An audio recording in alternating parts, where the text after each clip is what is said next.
Folks, this question is for the room.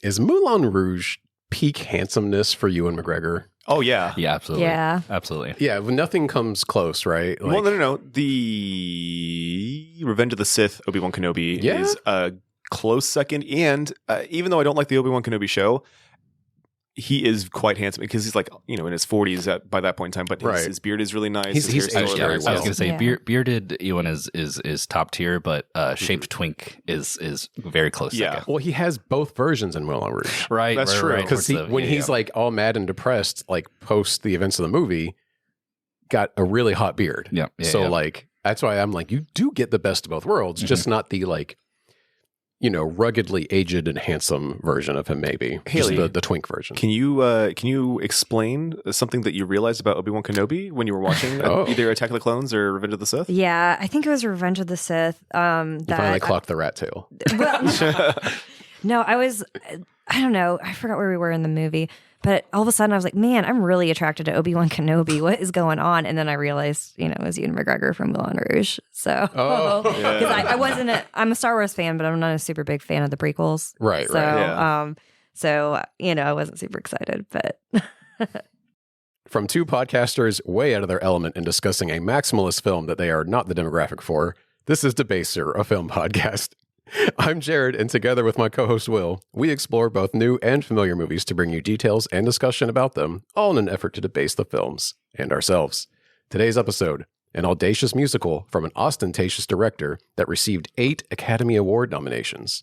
A film so energetic and outlandish, it has inspired theater kids for the past 25 years. After the break, Will, Joey, and Hayley and I discuss Baz Luhrmann's Moulin Rouge. Stay tuned. We're inside a computer program. Watch my mouth. All right, kid, here's the deal. Keep your head still. Don't you know who I am? 15 minutes ago. Well, the twas the same. Me neither. The water goes over a dam and under a bridge. It's like people only do things. I'm not even going to dignify that with a response. Yeah, you're dignifying her. It's really sad. Well, the twas the same. Keep your head still. Look at all the hunky boys. Anyway. This is Debaser. Hold on, real quick. Yeah. You think I'm unequipped to talk about this movie? Maybe I'm being presumptuous. I apologize. Do you know how many times I've seen this fucking movie? At least 10, maybe even 12. Thank you, Hayley. But was it at your own under duress or at Never under duress. Never under duress. I was shown it first, and then to score some, oh, he loves me points for That's for what I'm Valentine's saying. This Day. wasn't like That wasn't you duress. picked up the Moulin Rouge DVD and you're like, you know what? I haven't seen in a minute. Moulin Rouge. I've never done that. Why That's don't we for sure. throw it on? I've never done that. That's for 100% sure. Okay. But I have seen it quite a few times. I could definitely expound upon it. But yeah, you definitely have people that are more, it's geared towards. Understandable. Well, my comfort movie for a very long time. So since you mentioned that, folks, welcome back to Debaser. We have a very special episode today.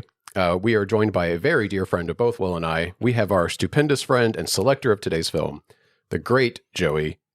Joey, say hello. Sorry about the ominous police siren. It's okay. Hello. How was everyone? You're not going to hear anything back from them. No, you us. I mean, we're good. We're good. Hi. Joey, thank you so much for being here. Of course. We are also joined for the first time ever, often invoked, but never before has she appeared, Will's wonderful wife, the great Hayley. Hayley, say hello and welcome to Debaser. Hey, girl. Hey, welcome to Debaser. I'm fine, by the way. There was a time I totally forgot to introduce one of our guests. It was Alex. And he totally he was like, Jared, what the fuck? You never introduced me. We were like an hour into it. And I was like, dude, I'm so sorry. I totally forgot to put it in my notes. We also have a ghost in the room. Folks, you saw the title of the episode. Today's movie is Moulin Rouge. This film was released on June 1st, 2001. Where were you, folks? Pre 9/11 world. I could tell you where I was, actually. Go ahead. Probably jerking it in your 11-year-old self. No, I wouldn't say that. But whatchamacallit, if I'm not mistaken, wait, what grade are you in? I was in 5th grade. I was going into 6th grade. That's right. Okay, never mind. Why? You hadn't met Sarah yet. No, I hadn't. Bitch ass. Wow. Have you guys ever talked about that situation We have, actually, on yeah. the pod? Yeah. No, not on the pod. Just No. saying. Not on the pod. No. I was like, you should tell the pod the tea. No, Actually, let's not. have I? I don't know. I almost feel like I have brought it up before. Is it worth talking about? No. Okay. I might even have Anyways. to- I'm going to bleep her last name too. I Fuck don't want to do that to Sarah. her. Me and my homies hate Sarah. No, there's Sarah nothing wrong didn't do with anything Sarah. wrong. Her mom is my doctor now too. Oh, say. Oh my god. Anyways, what I was gonna say is I was hanging out at Jake's house because if I'm not mistaken, this was when Kingdom Hearts and Final Fantasy X and Armored Core 2 were all out, and I spent the whole summer over at Jake's place. I shouldn't be saying this last name. Whatever. Playing those games because I didn't have a PlayStation 2, and those games fucking ruled. They were awesome. Yeah. It's like the first time I pulled an all-nighter too playing Star Fox 64. Like it was a rad. It was a really good summer, and then fucking 9/11 happened. Yeah. my grandmother died, and then 2 days later, 9/11 happened. Speaking of like losing your innocence on 9/11, when I was walking home from school, I remember it was like drizzling a little bit, and I was already depressed because like school was so weird. You know, we all watched 9/11 on the TV. Yeah. And then I watched a drug deal happen on my street, and I was like, "What the fuck?" I was so mad. The same day as 9/11? Yes, You grew I up will so never much forget that day. Yeah, it was like God. I was so mad at the world. They were dealing with stuff. You know? Yeah. Yeah. I got to get something. Yeah. I'm real nervous. Exactly. They were going to be on that flight that day. Yeah. But it just happened to. With sitting next to Seth MacFarlane. Bleep his last Oh name. yeah, Bleep his last name. and Marky Mark too. Yeah, right? We'll say, yeah. Marcus Mark. I stayed home from school that day by accident, and I remember my mom called me on the house phone, dating this story, on the house phone saying like, "Are you okay?" And I'm like, "I'm good. I'm watching Digimon." And she's like, "Okay, I'll be home later." Don't go to New York today. Yeah. Did you have any idea what was going on? Absolutely not. I was 7. Probably. They didn't interrupt Digimon to Absolutely make no, a very on special Fox announcement. Kids, of course not. Yeah. What are they going to do? Little Johnny watching the screen. Guess what? Your day's about to get real weird. Sorry. Oh, go ahead. Oh, I was going to say, I wasn't playing Kingdom Hearts that summer because it came out the year later. Oh. But Final Fantasy X and Armored Core 2, 100%. Yeah. Well, Moulin Rouge is available to stream on Netflix right now, but it's also available on VOD and on Blu-ray and DVD. And the film stars, if you didn't know, Nicole Kidman, Ewan McGregor, Jim Broadbent, Richard Roxburgh, and John Leguizamo. Leguizamo. Leguizamo. How the fuck do you not know his last name? I do. I'm terrible at pronouncing things. Have you not picked up on this yet? I have, but like I've heard that last. That's the only reason If why anyone I know how to has pronounce the even slightest bit of an ethnic name, I have to like slide my notes over to you sometimes. I do actually. That makes me feel fucking great, especially if it's like a Korean name or a fucking Japanese name. we did like a Japanese movie, and I had to have you do it with I hate like all of them with that fucking intonation or whatever. He was like Tim Allen. Moulin Rouge is directed by Baz Luhrmann and written by Baz, as well as Craig Pierce.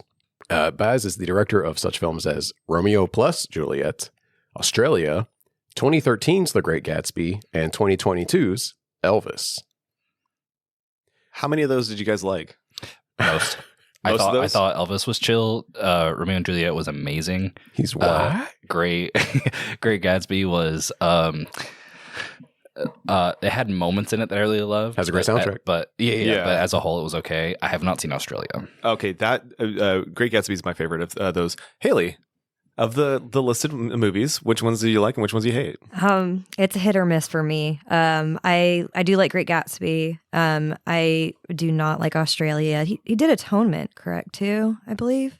Ooh, I don't know. Okay. I just pulled the big ones. Keep doing your list and I'll check it out. Okay. Yeah, thank you. If he did that one, I hated it.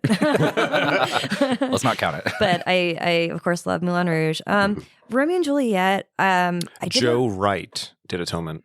Oh, okay. Well, he sucks. But anyways, yeah. So I liked Great Gatsby, and I would say Romeo and Juliet. It gets a pass. It's definitely not my favorite. Right. I would say Australia's his worst. Personally, Australia sucks. I don't know many people that like it. Yeah, we were. I mean, you were excited about it because you're like, this is the Moulin Rouge guy. It's got Nicole Kidman. Mm-hmm. Will likes Australia. This is perfect, and it's got what's his name? Hugh Jackman. Hugh Jackman, exactly. Yeah. So we were like all about it, and that movie fucking sucked. That movie was awful. Also, Haley, Joe Wright did Pride and Prejudice. Oh, Nice. wow. I think one? Baz What? Which one? Oh, I'm so sorry. I So thought dramatic. you guys were talking. The 2005 one with the... With Keira Knightley. with Tom. Yeah. This one. Wow. Yeah, the one. Yes, Yeah. the Pride and Prejudice. Look, sometimes you got it and sometimes you don't. Yeah. You know? Yes. I did like Elvis too, actually. He also surprisingly. did. Baz Luhrmann also did The Get Down, which is a Netflix original show. Yeah, did he direct he directed like one episode and then produced all of it? Yeah, which right? the one episode that he did directed is very clear that he directed it because it was like Frenetic. Was it because it was frenetic? What does that mean? Oh, it's Like very high energy. fast-paced. Yeah, very jumpy. having 13 fucking cuts for And- for a 10-second he's clip. a machine in the Yeah, editing he room. is. Yeah. The Which- first yes. 30 minutes of this movie, I was getting a headache because there's so many cuts and so much happening. I love it. I will love it say, so much. after 30 minutes, it kind of, I don't know if it was the movie or me that settled down. The movie settles down actually. Okay. Haley Yeah. points this one out. Okay. Well, yeah, Yeah. Baz Luhrmann has a very unique style to where, as my granddad would tell me when I was younger, if you're in a fight, hit hard. And that's very much like Baz Luhrmann. The first 5 minutes like really punches you in the face, and it makes you forget that you know the story is going to be tragic. So Moulin Rouge, you figure out the very beginning about the ending. Right. Same thing with Romeo and Juliet. You know what's going to happen at the end of Romeo and Juliet. It's going to be very sad. He makes you forget that with all like the boom, boom, boom, boom, boom. But then, and it kind of lulls you into the rest of the movie. And then you're like, oh shit, I'm going to cry at the end of this. Yeah. Well, the premise of, I almost said Bohemian Rhapsody. The premise of Moulin Rouge is a poor bohemian poet in 1890s Paris falls for a beautiful courtesan and nightclub star coveted by a jealous duke. The film had a budget of, Will, do you want to... I'm going to hit either 37 mil or 45 mil. Brother, you're so close. I know I am because it's... You looked it up. No. Okay. Actually, you know what's so funny? I was about to look it up and then not tell you. Yeah. But that would be against the spirit of the game. Yeah. So where are we at? And again, this was 2001, so this Yeah. was astronomical for the time. 50 mil. Oh, shit. I was under. Damn. You were really real close, though. Yeah. I didn't... You And know then what's funny? That was my first fucking guess, too. Yeah. 'Cause, was it really just a flat 50? Yeah. Yeah, flat 50. But then I was See? like, Sometimes your that's a little first too instinct. expensive. Yeah. I know. I should have said it first. And then it grossed 179 because this movie was Goddamn. hot shit. Because we probably got some listeners that weren't even alive in 01. And yeah, it was hot shit. It has a 75% of Rotten Tomatoes. And in his review for the St. Louis Post-Dispatch, film critic Joe Williams gave Moulin Rouge 3.5 out of 4 stars, writing, ultimately, the human component of Moulin Rouge is dwarfed by director Luhrmann's outlandish visuals and virtuoso use of music. It's unlikely that any other film this year will offer such a feast for the senses. Joe Morgenstern panned the film in his review for the Wall Street Journal, writing, by and large, though, the experience is more benumbing than bewitching, more exhausting than exciting. Moulin Rouge puts you through the mill as no musical has done before. In his review for NPR's All Things Considered, film critic Bob Mondello stated, I love Bob, by the way, Moulin Rouge is not going to be for all taste. You either surrender to this sort of flamboyance or you experience it as overkill. Over on Letterboxd, user Zoe Rose Bryant gave the film 4.5 stars, writing, I was once told by a friend that my, quote, chaotic energy reminded them of Moulin Rouge. And now that I've finally seen the film, I completely understand what they mean, but I don't know if I should take this as a compliment or an insult. That's funny. That first review that you read, that is Yes. spot on how for I feel sure. about this fucking movie. Joe Williams is, yeah. Also on Letterboxd, I pulled a lot for this. Of course. Good. User Mia Livacino gave the film 4.5 stars, writing, sometimes I lie awake at night thinking about how if Mr. Brightside had come out just 2 years earlier, it would have fit perfectly for Ewan's envious rage scenes. I literally fucking said that when we were watching it again last night. I was like, man, I can't believe Mr. Brightside, was obviously kind of inspired by this. Well, the music movie. video yeah, for sure. is this, yeah. But I was like, damn, if only this movie came out just after that one, Yep. it would be in this fucking movie. Go fucking figure. To continue the Letterboxd review, though, no shade to Tango Roxanne. You rule, but can you imagine an over-dramatic vaudevillian rendition of Mr. Brightside? Ewan just absolutely screams sobbing about jealousy, turning saints into the sea. I'm building a time and space augmentation device as we speak. Okay, question for the room again. Sure. Mm-hmm. Is Baz Luhrmann Hideo Kojima for theater kids? That's for you two. I don't know if that reference hits with y'all, No. to be clear. Well, they know Hideo Kojima. yeah. Right, but like, how familiar are you with his games? You know, So he did Metal Gear. right? He's done the Metal Gear Solid series, Death Stranding, Gay. and Zone of the Enders. Really good. Oh, I forgot he did Zone of the Enders. That's right. Dingo.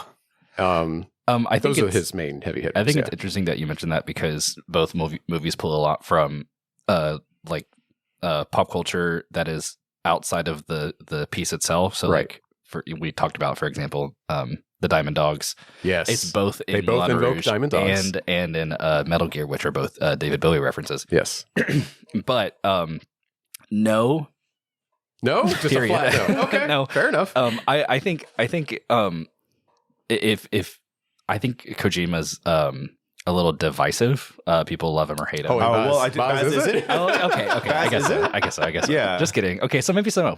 Yeah. The reason I thought this is because as I'm watching it, there's just so many like anachronisms and fourth wall breaking moments. Oh, her too? Oh, yeah. Okay. Hayley answer? Well, I want to explain why I gotcha. thought this. Sorry. Sure. But like, there's just so many anachronisms and fourth wall breaking moments where I'm like, okay, if I was more of a theater kid or more in love with like plays and like the spirit that this film is evoking, maybe it would connect with me the way that like a Hideo Kojima game does. And some people really roll their eyes at like Death Stranding and Metal Gear Solid. Yeah. The way that a lot of people roll their eyes at Baz Luhrmann movies and can't handle them. Yeah. Hayley, did you want to add something? You know, I wouldn't consider myself a theater kid. I've never been in a play. I am a fan of musicals. And I will say that prior to Moulin Rouge, the only musical I really had an interest in was Little Shop of Horrors. Oh, yeah. And so when Moulin Rouge was really groundbreaking for me, and I almost want to credit it for giving me my love of musicals in a way. And you're comparing him to Hideo Kojima, correct? You know, I know enough about Metal Gear. I played a little bit of Death Stranding, and I played Zone of Enders.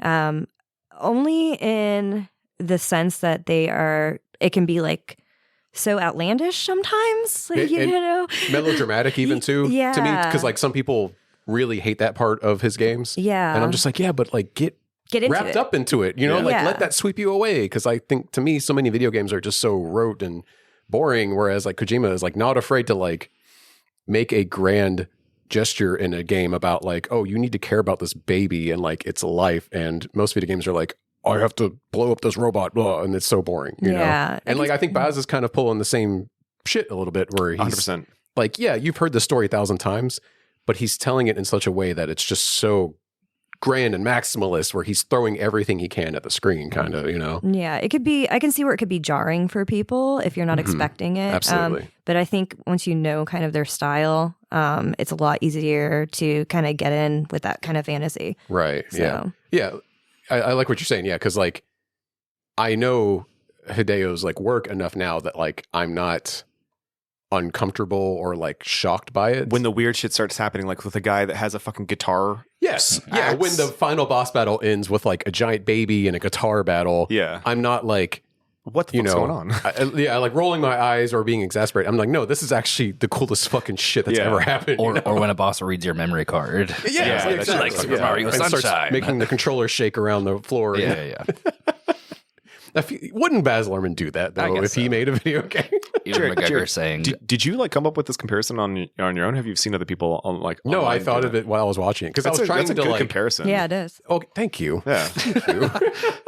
Kudos. Well, because I was like, kiss. Am I reacting to this movie the way that like when I tell people they should play like Metal Gear Death Stranding and they're just like, what the fuck is happening? You know, kind of thing where they're just like, I can't handle this. This is so, it's too much. And I'm like, oh, that's how I feel watching this movie. Yeah. I wear it like a badge of honor. Well, yeah. Which so do you. And that's the thing. You tell me about Death Stranding, you're like, well, it just means it's not for me. It's a different piece of media. And like, I understand when I realize people don't like, you know, Kojima stuff, I'm like, that's fine. And I'm not going to continue to make you like, tell you should keep playing. Cause like, obviously it's not for you and it's not going to click. Yeah. But like, I've seen now 3 of Baz Luhrmann's films and like, I respect it. The man is a capital A artist. Oh, for sure. You cannot take that away from him. I respect the hell out of the guy. Well, but his movies are not for me. I would say it's not even just like he's an artist, but like his auteurness is the as you stated. Thank you for invoking that word. That's perfect. That's exactly what both him and Kojima and when I too. said you, I meant Joey. Joey right. stated for the listener. Yeah. Yeah, auteurs to a fault, man. My God. Okay. Hats off to Will Sasso, by the way, for getting work in this movie as a mildly menacing heavy. What? Oh my God, that was Will. No, that wasn't Will Sasso. not. No, Oh fuck my off. No, because I remember no. This is an excellent fucking reference to a joke when he lost all that fucking weight on Mad TV, and then like everybody kept being like, "Oh, he can't play the fat guy character anymore," and then they had him.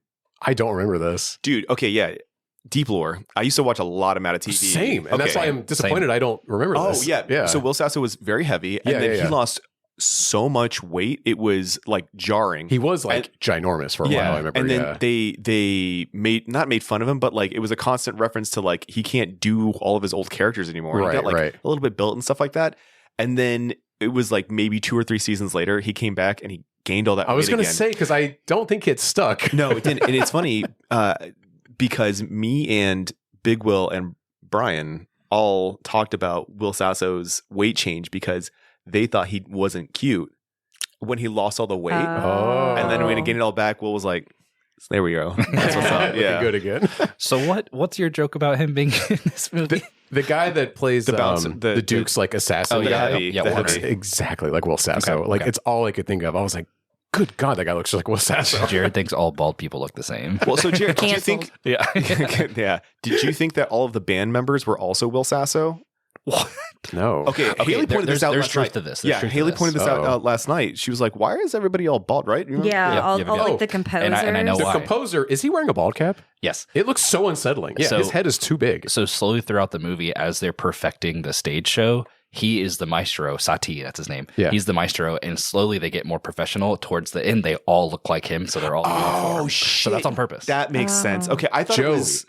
I've seen this movie that. so many times. For some reason, I thought it was to help the heavy blend in at the end when he's trying to assassinate Ewan McGregor. Ian McGregor's character, whose name I've already forgotten. Christian. Thank you. Is it sad? I just thought they were like, I'm like, they're French, whatever. So true. So painfully French. Expedition 33 is so cool. I wish France was real. Folks, that's the kind of insight you're not going to get on any other podcast. That's for besides sure. Debaser. That's why you tune in every week or every other week. Okay. Perhaps the biggest legacy of this film for me is the cover of Lady Marmalade that completely dominated radio and MTV when I was very, very impressionable. Oh, he's jerking it. No. I literally that song was on all the time. That's true. And I remember mouthing the chorus, even though I had no idea what the fuck they were saying. Do you know what? I'm having a stroke. Do you know what they are saying in English? Yes. Okay. I remember someone explaining it to me when I was a kid. We should explain it for the listener, Yeah. though. Voulez-vous coucher avec moi ce soir? Wow, you know the fucking French, too. You Jesus. think I don't know? Of course. So voulez-vous coucher avec moi means would you like to sleep with me? But voulez-vous coucher avec moi ce soir? Ce soir means tonight. So it's more specific. Look at you. I'm a homosexual, okay? I know what I'm talking about. If this was a video podcast, people would have picked up by now. The way you just had the mannerisms for sure, perfected there. Oh, fuck off. I do those too. And I'm not. Well, we all know your closet. That's true. Like, that's why we had to be on here. We had to have a gay and a girl. Yeah. I don't cut it. The Neither does Jared. The song was produced by Missy Elliott, which fucking rules. I love Missy Elliott. Misdemeanor Elliott. And it features Christina Aguilera, Lil' Kim, Maya, and Pink. I just wanted to give a shout out to the girls on there. Okay. Quick question. We can come right back to Moulin Rouge. Of course. But Joey, you asked me, the genesis of this episode was, do I like musicals? Yes. And my answer to you was no. And I said they put me to sleep. And which is true. They really do. I just kind of tune out. Mm-hmm. However, I realized when I was showering after watching this, I was like, there is a musical I like. And I know all the songs to it by heart because I had the soundtrack. I bet I already know what it is. I bet you can guess it because it's so fucking stereotypical. Is it Across the Universe? No, it's not. Shit. I didn't care for that, actually. That did come out when I was in high school, though, and all my friends liked it. Yeah, we watched it together. Yeah, I liked it. I have no idea. It came out when I was in high school. It's a High School Musical? No, it's a dumb straight guy stoner movie. What? You might not know it, actually. What is it? Yeah, can't go take ahead. this Is as that fast. Oh Brother Where Art Thou? No. Oh, I fucking love that Hey, movie. Is that a musical? Next episode. Absolutely it is. I guess it is. Next episode. Okay. Also, next episode, Whiplash. Hello. Have y'all done Whiplash? No, but we gotta do did. Whiplash. We discussed it We gotta do actually. Whiplash. Yeah. Because I watched it on a plane ride back from working one of the events, and we discussed it a little bit. I saw it the year it came out, and because like Jason was 2014. like adamant that we watch it, and I remember being like blown away. by it. As a band kid that needed to impress his band director so hard, I related to that movie so hardcore. Not my tempo. Anyways, what's this Yeah, movie? I can't take the suspense. I need to know. I'm gonna make fun of you. Please, you're going to, and I deserve it. Tenacious D and the Pink Destiny. Oh, okay, I that's take it back. I right. love that movie. Oh, okay, That okay. movie's so good. I think we should cover that. Yeah, for sure. Because I know all the songs. Yeah, same. Just cut me out of the show. I don't have to be here anymore. Yeah, it's Debaser plus Joey now. That's going to be when I'm working in Kentucky in March. You guys can have Oh fun. shit, are you going away in March for like more than a week? What month? for in March for a week? Yeah. Oh, okay, that's fine. We might have enough banked by then. I'm sure. But I'll still. Joey will come over and we'll Go do I've it. seen Whiplash. I'll go on too. Yeah. Yeah. Watch my dad. It'll be It good. stressed me the we have- hell out. I watched it and then I was like, "This is so good, Haley. You have to watch this with me." And so we watched it. And I was like, "This is fucking And great." also, like, please don't have a panic attack. This movie is very horrifying. yeah. Crystal did- couldn't watch it because she was like, "This is too much for me. It's too much yelling." And I was like, "Oh, that's the best is. part." I did have a really, I was in band and I did have a very intense band director in middle school. So I did feel a little bit of PTSD Hell from yeah. it. Yeah, So- same. Man, that and Uncut Gems are like two movies where I'm like, I love them. Yeah, let's fucking go. I don't know if I'll ever watch them again, though. I fucking love Uncut Gems, man. That is my. it's amazing. It's I haven't one of seen my it. favorites. Oh my god, Joe, haven't it's seen so it. I haven't good. Sorry. It was like the last movie I saw in theaters before COVID, too. Oh, And wow. It was. What's up? Didn't we watch something the other day that I was like, this is stressing me out almost as much as Uncut Gems? Marty Spring? No, No. we did not see that. It's a Safdie brothers. That's why. What was it? The Super Mario remember. movie, probably. Yeah, no, Mario actually, no, that movie. stresses me out for a different reason. What was it? Yeah. Was it do you- this? do you Was it remember? Moulin Rouge? No, it wasn't I've this. definitely No, Haley not. loves this movie. Yeah, I love this. This doesn't stress I've got her out at all. ADHD. I love this movie. Well, I'll try to. Okay, think of it. all right. Yeah. So, can I do a quick anecdote before we get further into it? Please. Why don't So- you both? Yeah. So there is a very famous line that is said at the very end of this movie, which I'm sure we'll talk about when we get to it, he says, "Thank you for curing me of my ridiculous obsession with love." Oh, boy. So I dated a girl it was my first adult relationship. We dated for like a year and a half, with some change. And we broke up in a very, very fiery event that culminated on, I'm going to date today, January 19th, 2016. 10 years today. We had this huge Holy fight. shit. Yeah, bro. Wow. Oh my God. We got in this huge fight. She hid my medication. Oh my God. She shattered my body size mirror in my room and fucked up my house. I wrote her all these poems and she tore them up in my bedroom and threw them on my bed. Diabolical. And so What did you do? Nothing. I caught her cheating on me is what I did. Yeah. LOL. How dare you? I know I'm such a bad guy. And I'm in that for anyways. So she left. I locked the door and I texted her and I said, "Thank you for curing me of my ridiculous obsession with love." And then I posted that on Facebook. That's fucking rad. Yeah. So, and that was 10 years ago today. And last night when I was on my Facebook, on this day, I saw that and I was like, get the fuck out. So I screenshot and I sent it to Jared and I was like, what a coincidence. Today is the day that I referenced that 10 years ago. That is so cool. Yeah. Half the reason I nuked my Facebook was so that I didn't have to cringe every day about the stupid shit I posted when I was like 19 or 20. You have to cringe. You have to. That's how you grow. You know what? I have said on the show before that like was you friendship. You have to embrace your cringe. It was friendship. The friendship. The episode. friendship Yeah. episode. Yeah. I was like, yeah, we have a friendship. What of it? The Safdies together are a fucking force to be reckoned with. The Safdies apart make me fucking sad. I can't believe they split. That really fucking bummed me out when you told me. I saw a post that said that Begonia was Begonia. Begonia. It was and again I have not seen it, so don't you know, fuck whatever. Sure. But it's called Fuck whatever. Yeah, don't fuck whatever, please. It's getting the masses used to an idea, like soft launching an idea for something to like make it popular. I'm not sure what it could possibly be because I haven't seen it. Okay, can I tell you something else though?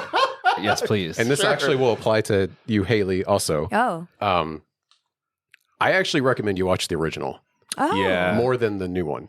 The original is a 2003 South Korean movie. I told you he liked it more than Yeah, I think Begonia. it's better. And when I was editing the episode, I was like revising how I was feeling about it, and then like I pulled up the original and like started watching it in like another browser as I was editing, and I was like, I really like the original a lot more than the new one because it had been a long time since I'd seen it. I think it's a superior movie though. I guess it might depend on how you feel about Yorgos Lanthimos, the Greek guy that directed it, because he's weird. Have you seen like Hayley watched all the ones with me. Killing of a Sacred Deer, The Lobster? Yes, I've seen The Lobster. The Favorite, which I really liked, but that's like my only one of his movies I really liked. Poor Things. I saw that. I like Poor Things. That was we've watched 4 movies together, and 2 of them hits, 2 of them significant misses. Yeah. Although I like The Lobster. You did? The Lobster? Yeah, Wow. I thought it was interesting. I saw The Favorite at the Polk Theater. Oh, nice. So good. That is a great movie. Yeah. I really liked that movie. Yep. But it stands out as like the most unique of his movies. Although it's closer to Poor Things than the rest of his filmography. But yeah, I recommend Save the Green Planet. That's the name of the movie. It's not just called Begonia. But that's the original. I just think it's more fun. Word. Moulin Rouge. Yeah. Never heard of it. So I said this earlier, but the first 30 minutes are a lot. Yeah. They're a lot to take in. Mm-hmm. And the cutting is insane. It's choppy as fuck. Yeah. There's a lot happening. Yeah. And they're just throwing a lot at you. Mm-hmm. Is John... Say his last name for me. Leguizamo. Leguizamo. Oh, yeah, John Leguizamo. Why do I want to say Leguizamo? I don't know. That sounds more Italian. That is what it's spelled like, yeah, but that's Maybe not that's... his name. I'm just... Yeah. Yes. Is he our most problematic uncanceled actor? Absolutely. Because I have seen that he's like more outspoken about being woke now. Yeah. Because he'll call people out if they play people that aren't their like ethnicity and stuff. Yeah. But man, if you go through the 90s, you're like, Jesus, John, what are you doing? He was getting work, dude. He also had The Pest. Yeah, The Pest is chief among these like very problematic roles. Yeah. I've never seen that. It's no crazy. problem, I won't. And the clown from Spawn, like very problematic. Which we will eventually get to, yeah. A blight on clowns everywhere. And worst of all, Luigi Mario. Well, I would argue he's the least problematic of the Mario Brothers casting. Apparently he talked a lot of shit about Chris Pratt, by the way. Good. Yes, he did. Good. Yeah, he's not even Italian. What the fuck? John Leguizamo was in the Rayman games too when they rebooted those. Was he in the really? early 2000s? Yeah. Was he the Rabbids? No, he was the Rayman has a friend that's like a lizard-looking dude. Rayman 2. Rayman 2. Yeah, and that's John Leguizamo. That's how I knew how to pronounce his last name because I was watching X-Play during that time. Oh, X-Play. I know I dated myself. I'm going to turn into dust soon. We've been talking about remembering 9/11, so like all the Gen Z kids have tuned out, dude. Yeah, this has been a lot heavier 9/11 episode. Where were you? So yeah, the first 30 minutes we get thrown into this like we're getting there's a lot of CGI and like early CGI. I actually think the use of CGI for the like painted effect on the buildings is actually pretty artistic and cool. Okay, so I think they make it work for the artifice of the movie. Yeah. Because it's not distracting. No. I really like it. But it is very early aughts looking to me still. Yeah. Did you like it for the moon? No, but that wasn't just CGI because I do believe that was a dude's face in makeup. That's something that we have to talk about later because there's something I know about the moon. Oh, fantastic. Yeah, we both agree. Moon has got to go. Yeah. Oh, we'll talk about it. We'll talk about it. Okay. We'll talk about it. Why can we talk about it now? Okay. Talk about the movie. Because I mean, let's be real. We're not going to do a fucking breakdown on this one, right? Like, what did you write? No, I don't do. I don't do like full on like summary anymore because it just drags the fucking show down. So we just kind of run through it. I do request that we take a moment later to talk about the soundtrack and like. Oh, sure. Yeah. Of all movies. You want to talk about the things that you like and the things that you don't. Actually, I think I like the soundtrack more than the movie.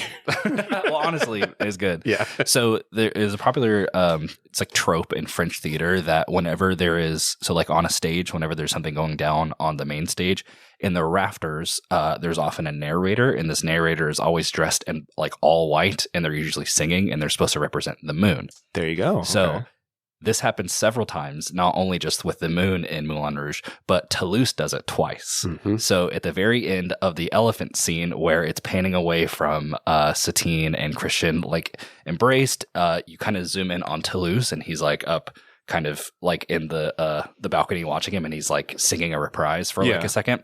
He's in like all white, so that's, and he has a collar that's because he's wearing, is it because he's still wearing his sitar? No, that hasn't happened yet. It's just after like all the partying. This is the dress rehearsal. Yes. Gotcha. And then he does it later on again. I can't think of when, but that's a common thing in French theater. I did not to have know like that. the moon up in the top, like singing. I wish France was real. Yeah, and you also see this in Cirque du Soleil. They do it in Cirque du Soleil a lot. I never noticed. Did you notice? Well, we saw Cirque du Soleil one time. I know, like, but still, over 10 years. Were you ago. on shrooms too, though? No, this was before my drug journey. Oh. I'm a huge drug addict now. I'm barely functioning. Too much here. drugs. That was just a knocked up reference, not a reference to your experimentation in drugs. Yeah. Whoops. So yeah, that's the moon. That's why the moon's there. Which I will apologize. To the moon, poisonally, I love that. That's fine. Yeah. For me, I don't. It's silly. But here's the thing: is like, call me a huge critic, but like this movie wasn't made for me. So but at least you recognize. You know. Oh yeah, I do. I like it. There's a lot of parts of this film that I do enjoy. It's just the freneticism from the beginning to right until like he's done reading his poetry. That's very long. You might have to lay down in order to hear all of it and whatnot. But after that, when it slows down, there's just like minor nitpicks, like a Virgin song and the moon. Yep. So what's up? It's cringe, baby. I'm glad you brought that up. Okay. One of my favorite artists is Girl Talk. Mm-hmm. I never turned down a good mishmash of pop music. Sure. But, brother, what the fuck? I was truly, truly overwhelmed by the, like, we're doing an Elton John song. Now we're doing, David Bowie, and now we're doing Nirvana. Yeah, Nirvana somewhere in there. Yeah. It's called a jukebox musical. Yes. Okay. Yes. When I was explaining it to my wife, she goes, "Oh, it's a jukebox musical," and I was like, "Yeah, I've heard that term, so sure, yeah." Which I like. I like that some of the songs are non-diegetic, but some are diegetic. And yes, there's a very interesting line that's like, so like, for example, the very beginning we have Nature Boy, Smells Like Whatever, Lady Marmalade. But then when Satine comes out, Diamonds Are a Girl's Best Friend, that's there. Like that, they're seeing that musical number happen in real time. It's not like other songs where it's like, oh yeah, there's a song going on, but I mean, that's not like in the world what's happening. It's a lot. They do this in The Great Gatsby. He does this in all of his movies, doesn't he? Oh, no, sorry. All the ones that are musicals. Probably, yeah. Did you see the Elvis movie? Yeah. Did that happen, Hayley? I can't remember. I like watched that over my shoulder because I think I was doing a raid at the time. I think most of it was diegetic. It was like in purpose of the movie, like it was in the movie film. Sorry, you're gonna kill me for saying movie. Sorry. No, okay. No. I've been a long time ago. I was Facebook friends with a piece of shit. I gotta. This is deep lore. You know I gotta talk about this. Haley knows the story too. Oh yeah, you know the guy. I'll tell you. Okay. I was Facebook friends with a real piece of shit, and I was being pretentious. It was 2008. The Dark Knight had just come out. That's all You're at your prime. Yeah, and I'm like, The Dark Knight is a film. Iron Man was a movie. You say get fucked, Robert Downey Jr. Go fuck yourself. Yeah, because Robert Downey Jr. was like talking mad shit about like how he didn't understand why the script of Dark Knight is so good, and like people were describing it as like a sports car engine. I just don't. It was just fine. I don't get it. But and so I posted that Facebook status, and then this asshole who shall not be named, started making fun of me. Oh, I hope he listens to this show. And was like making fun of me, and he was like commenting on other people's posts whenever they would talk about movies. He's like, "Oh, was it a film and not a movie?" Yeah. Oh my. He was gosh. They were being relentlessly mean over it. It was really fucking stupid. That's okay. He's a real pathetic piece of shit. For sure. He looks like a weasel too. Like, oh yeah. You hate a weasel. The first time my wife met him, she immediately did not fuck with his vibe and just started making fun of him to his face. And I was like, dude, chill out. Like she knows. Courtney's a pit bull. Yeah, a real one. She knows a bad motherfucker. Joey, did I cut you off? Were you saying something? Maybe. What was I saying? We were talking about it wasn't the moon, but diegesis in the movies. That's pretty much it. Like there's some that is diegetic and there's some that's not diegetic, and it's right. It's not like specific. Like it doesn't say like, by the way, this is actually in the movie, or like, hey, this is like movie logic songs. They don't. Yeah. There's not like a specific this and that. Yeah, it just kind of happens, which is interesting. I did not know those words.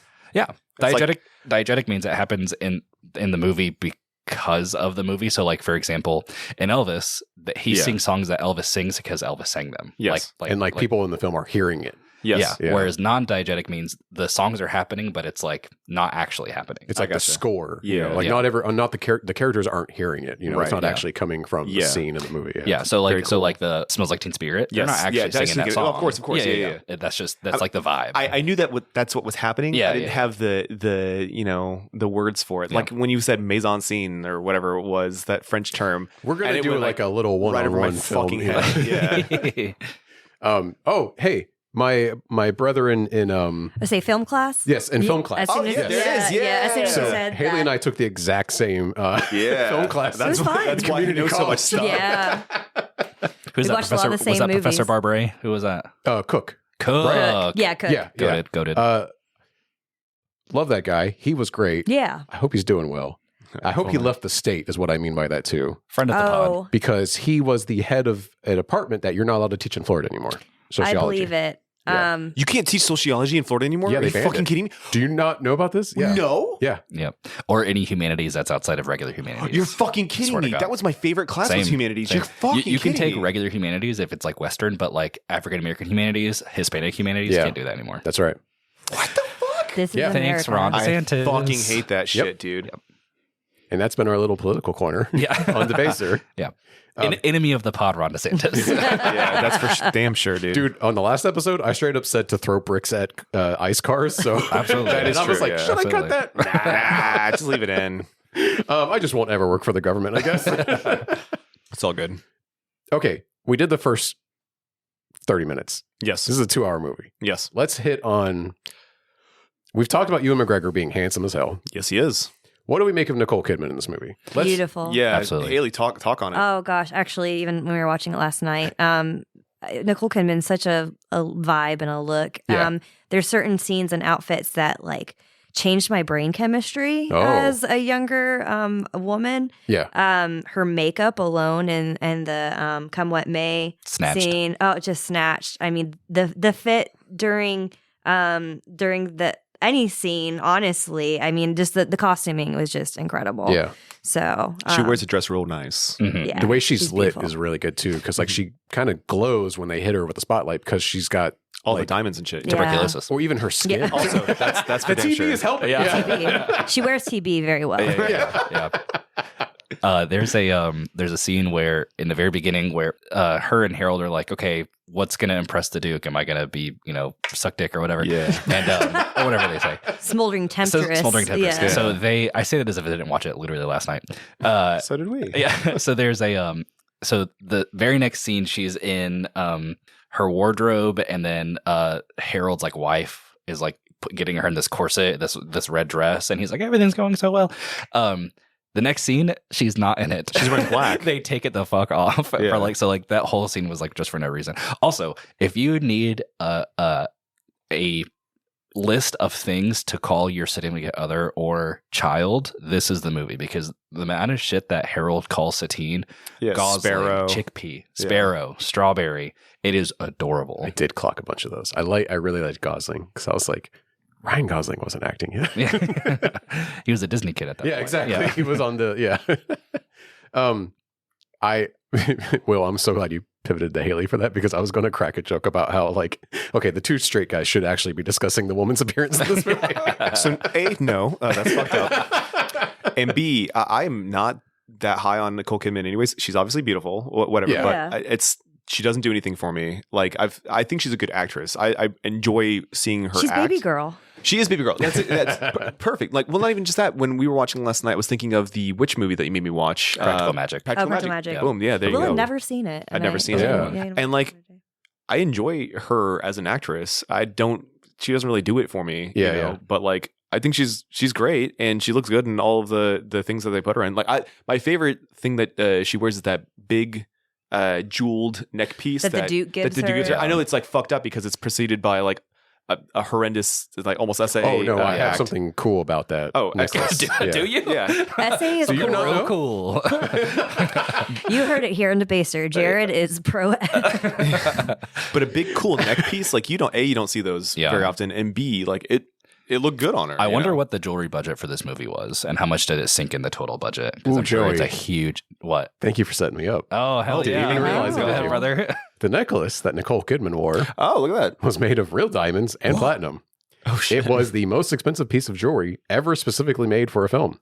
The Stefano Canturi necklace featured 1,308 diamonds, weighing a total of 134 carats and worth an estimated $1 million. God damn. damn, Dr. Evil himself. $1 million. That was I crazy. had to fight the fucking urge. It was That's like nuts. it was in like 3 seconds of the movie. Yeah. That's But it stood out enough. crazy. And Yeah, they that's broke true. it. Like, That's Baz Luhrmann for you, though. The man Yeah, has never I seen a know. budget he didn't want to overdo. You Of know, course, Yeah. absolutely. It's why The Get Down was like one of the most expensive shows ever made, and it was one season. And it flopped too. And it flopped. Yeah, Yeah, the jewelry is like so exquisite, especially like the first 30 minutes. A lot of the jewelry is just throwaway bullshit. They're just like, whatever, don't care about that. even the costumes. Yeah. There's so many costumes, and some of them are only on screen for like a second or two. Yeah, I think I did see a number of like there was like 500 whatever costumes. on seamstresses IMDb. Yeah, working yeah. like around the clock. Yeah. Insane. Not so.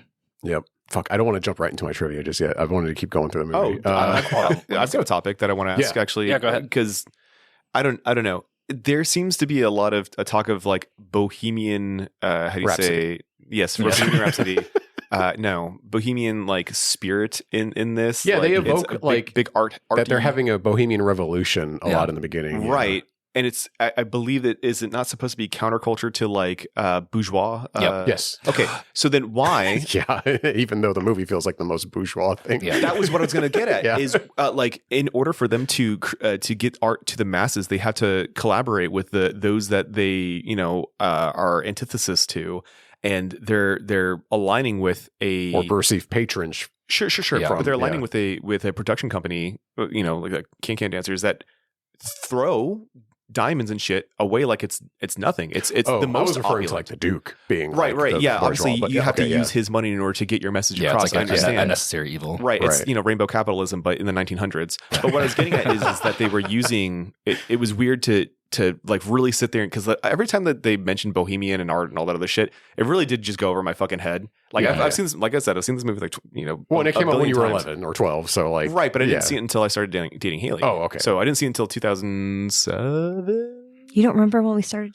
No, I don't remember when you first made me watch it. on notice. It wasn't immediately, Oh gosh, and it I guess it wasn't- was 2007. Yeah, but because it was for Valentine's Day. Was that the first time you made me watch it? I think so. Okay, well there you go. You're Because right. he made me a cheesecake. I did. for how Valentine's Day. It was very sweet. Kind of sweet. Yeah. Whatever.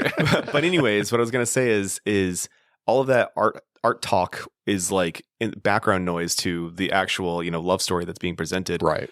But the whole time, because now I'm like fucking dialed into politics and shit, I was thinking to myself, these guys are supposed to be like artists that are the counterculture, Right. but they are aligning with a group that treats opulence as the mainstay, and then also utilizing the money of the bourgeois to get their message out. Like I understand you have to collaborate with certain individuals and stuff, but it just felt not hypocritical. I don't know if that's the word I was looking for, but does anybody have anything to speak on that? Is for that, sure. Yeah. So the Moulin Rouge as a whole was a brothel. Or a bordello, which I didn't know that was a word until I watched the movie. I thought he was Oh, like someone at the very hasn't beginning. seen Bordello of Blood. The I Tales from the sure Crypt have movie. not. But when he's saying like a nightclub and the bordello, I thought he said a word that just meant nonsense. Like I thought he was just, anyways.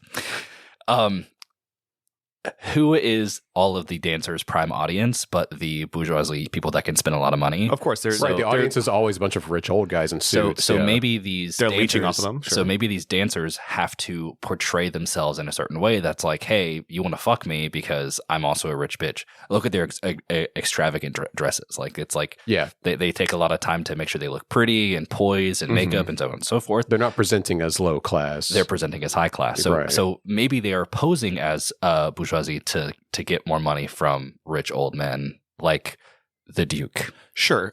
I guess I didn't know if there was supposed to be some sort of hidden message in this film outside of what we were shown. Mm-hmm. So do you have trivia, Jared? A little bit of what I read. And Joey, please feel free to jump in because I bet you've watched the commentary track. I have not. No, I do know a lot of trivia though. Haley, have you watched the comedy? I do know a lot of trivia though. It's for real weirdos. I did see that Baz gives a little bit of background on the commentary track that the script was even longer, of course, than what is filmed. Oh yeah, absolutely. And he had a lot more about what happened, and like so in the beginning when we kind of reel in through the city and like see all those other buildings and characters, a Sam Raimi track where you go. It wasn't not nearly as bad. No. Shut the fuck up, Will. Don't fucking start. No, I'm so glad you invoked Sam Raimi because I have Jared, it wasn't even that. I can't believe you fucking did that, Joe. Get the fuck out of here. Sorry. Unplug his mic. I hope you enjoyed the last episode of Thank you, honey. Sam Raimi will legitimately break up this podcast. It will. One day we will split, and it will be as a joke over a Sam Raimi film. It will. No, we're gonna cover, and it will be the first Spider-Man. No, it'll be Drag Me to Hell. Yeah, it will be Drag Me to Hell. Actually, we will get into a fist fight on that one. My blood is boiling right now. I will also fight about the Doctor Strange, the second Dr. Sleep. Strange. Oh, no one feels that strong about that movie.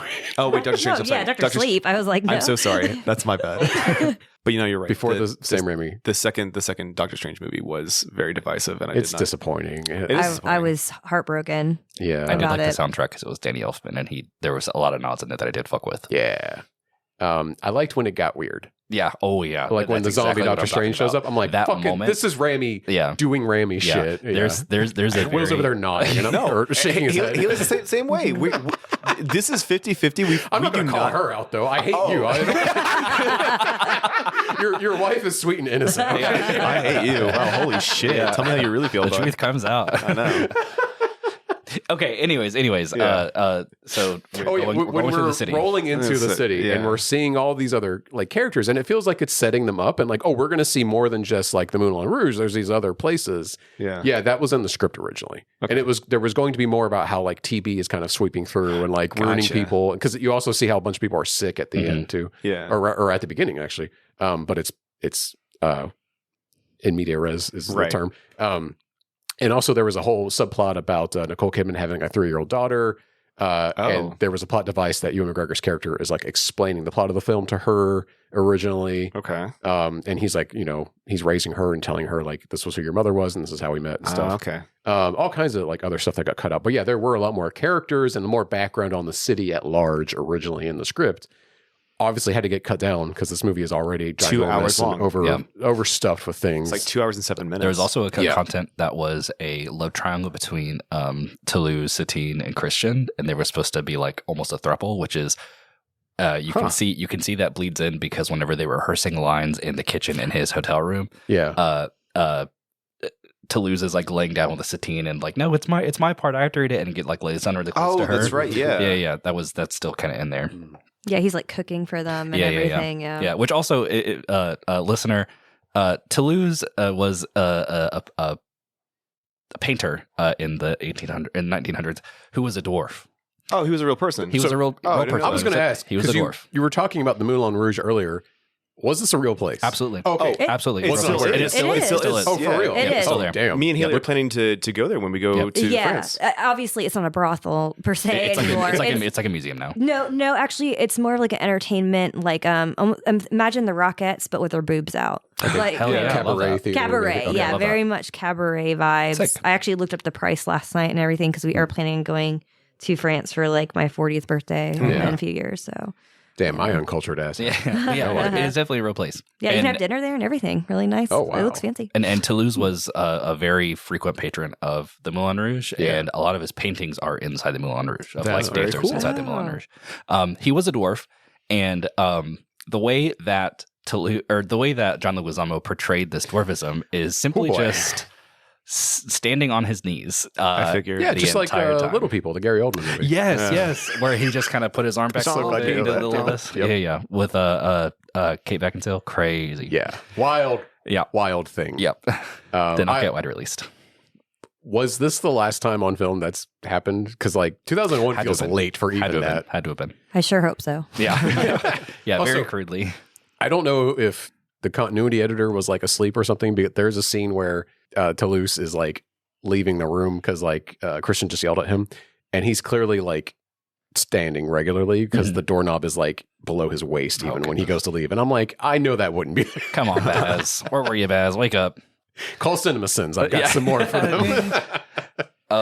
I also had another cut content was that the Duke was supposed to have his own number and he was supposed to sing My Way by Frank Sinatra. The Sinatra, exactly. And that still bleeds in because at the very end, whenever he is running up to the thing, he's going, My way, my way. I've always wondered about that, why he was saying, you know. That was originally going to be a song. Because he wanted it to end his way. Yeah. That's what I gathered, but that's neat. That's a really neat little that I didn't know that. One last thing, sorry. No, please. There is another cool thing that they paid homage to from the actual Moulin Rouge. One of the first directors was named Charles Zidler, which is probably who they based Harold Zidler. Harold off of. He had a very unique gaggle of prostitutes, sex workers, and he had 4 favorites that was called the 4 Whores of the Apocalypse. That's awesome. And they are named. So there was Nene Longlegs, or no, sorry, Nene Legs in the Air, and Nene. And that's Nene. Nene. Yeah. There is China Doll, who is played by the main character from The Descent. Fun fact. No fucking way. Yep, main character. Oh, she is China Doll. She's one of the main 4. Yeah. There is Arabia, who is the darker skinned one, and there is Mom Fromage, which means little cheese girl, and that's the plus size one. And those are like the 4 main can dancers. That's very and cool. they were based on real can dancers. Well, I know what we're being for Halloween, guys. Hell yeah. I want to be the one all from of us right Descent. Guess I'll be the plus sized one. Okay, speaking of Jim Broadbent, who played character name Harold Zidler. Harold Zidler, thank you. My favorite character in the movie.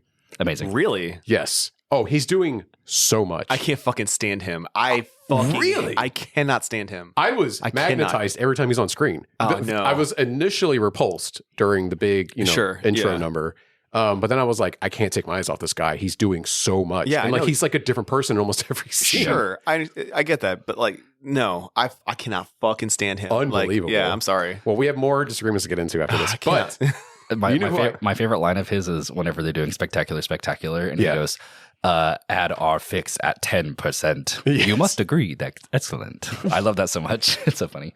It was around that scene where I'm just like, I'm zeroed in on this guy. Mm-hmm. This is my guy. This is my anchor for this movie. Yeah. He apparently based his performance in this movie on Baz himself. Oh my God. You fucking kidding me? Which makes so much sense to me. I'm like, he has unlocked Baz as a person to me. So he is this guy. Never mind, I'm locked back in. Does Baz also have a devil mustache, like a cartoon devil? And a fat hog. I'm sure he has one. Not in the photos I saw, but maybe he did in 2001. Okay. We might come to fisticuffs over Let's go. So, Will. Yeah? You generally like this movie, right? I do like this movie, yeah. Okay. And you tell me all the time that you don't like Sam Raimi because it's too campy. Oh, no, don't fucking start with me. How can you? Okay, hold on 1 second. Now, I know that the common parlance for our fucking movie or our the stupid podcast is that I don't like fun, right? Ha ha ha. Oh, I haven't invoked that in a while. I know. That did used to be our thing. That was our thing. Will doesn't like fun. Haha. Will likes art house horror movies. That's all he likes. He wants to watch people get tortured. He wants the really sad, awful ones that give him like depression when he's done watching them. Yes. I do enjoy fun. I do like this movie, but the audacity of it is the point of the fucking movie. Like that's Baz. Stop it. I'm agreeing. I was like, let me fucking talk. Yeah. Okay. Please do. This is Baz's thing. Yeah. Right. All of his movies are rambunctious and explosive with energy and whatnot, and it's shown with what they're doing. Right. Sam Raimi doing horror films the same way does not fucking jive with me. I hate to tell you this. It doesn't. I don't know what to tell you. I don't like Sam Raimi. I don't like his style because it does not go with what I'm looking for. If I want to watch a horror movie, I'm going to go find Ari Aster or Robert Eggers or fucking Jordan Peele. Stop. You're the Trent Reznor quote. Oh God. We're not here to have a good time. We're here to have a bad fucking time. Yes, that is exactly what. If I don't want to feel good, I'm going to put on a horror movie that I enjoy. Case in point, Martyrs. I don't want to feel good for 2 weeks. I'm going to put on Martyrs and fucking bleach my And eyeballs afterwards, spiral right? downwards. Exactly. If I want to feel good, I'm going to put on a stupid ass Marvel film and get fucking high and watch people punch each other because it's mindless. Or I'll put on Jurassic Park because it makes me feel good. There's different things that I'll watch for different moods and shit. And Sam Raimi does not cover any of them. I don't like his movies. It's just everything you said about Baz Luhrmann could just be you could just cut and paste his name with Sam. Does Baz Luhrmann do horror films? Does he do horror films? I'm sure they're horrifying to some people. I mean, that's actually why I texted you. Australia was pretty horrifying. Yeah, that's not. Yeah, you're not fucking kidding. Isn't that movie like 4 hours long? Oh, too? It is 3 hours long. Yeah. Crazy. Yeah. And there's no one was in the fucking editing room telling him to stop. Yeah. It was a George Lucas thing all over again. What I was gonna say is, fuck, I lost my place. If Baz Luhrmann did an actual horror film, right, in the same style that he's in right now, I do want to see that, honestly. I will tell you straight up, I would probably fucking hate it. I would probably hate it. Straight up. Is that satisfactory? No. Have the audience know that Will's eyes are on fire. Oh, you get me fucking riled up. Yeah, I'll talk. I'll fucking rifle out some words. What's up? I'll pivot to Joey. Go for it. now. Okay, the scene where and it's early on, but it's when Ewan McGregor has kind of swindled his way in to meet Nicole Kidman's character, and then the Duke comes in, and she has to. It's like a Looney Tunes-esque sequence where she's like hiding him and trying to like romance the Duke. Was very Sam Raimi reminiscent to me because he also does a lot of like Looney Tunes-esque, like very outrageous cartoonish behavior. Like boyoing, like Drag Me to exactly. Hell with the fucking absolutely. eyes. Haley? Absolutely. Drag Me to Hell with the fucking eyes. Oh God. And Evil Not Dead here. and Crime Spree and Dark Man. Yeah. You Give know her the what's fucking rabbit. You know what's funny? That's one of my least favorite scenes of the movie too. Is it? It is, yeah. Okay, it was, at least Haley's consistent. yeah. Are you fucking kidding me? I don't. Oh my god. I love this movie. There are scenes that I do not love about this movie. I will say I agree because I think Nicole Kidman's like little girl pouty. I find that so fucking annoying. Thank you. And I also, said the exact same thing last night to Haley. I was like, "This, I don't care for this." Yeah, They're and also all cranking it to 11 in that. Yeah, Sure. watching this movie with like all my middle school, high school girlfriends, like showing it to them the first time, and then having my mom hear like Nicole Kidman like moaning and screaming in the other room made me feel very awkward. I bet. Well, there's a part too where she's faking the orgasm and she literally grabs the rug and puts it over her head and is rolling around with the roll. Like it's just out of control, you know? You've never done that? That was shit. That was some of my favorite shit in the movie, though. So I think this is really funny. Oh yeah, but you also like Sam Raimi, so like But that's what I'm saying. That's why it's so funny to me. I'm like, oh, okay. Well, at least the way Haley's explaining it, I'm like, oh, okay. You didn't like that, and that is the most Sam Raimi thing in the movie. He's so mad at me. Who knew Moulin Rouge was going to break up the I'm not even mad. It's just like I'm just disappointed. Different directors for different genres. Do different things for me. That's it. We're going to cover that new Sam Raimi movie. I know we will. It doesn't even look like a horror movie. No, it doesn't. Thank God. What movie is that?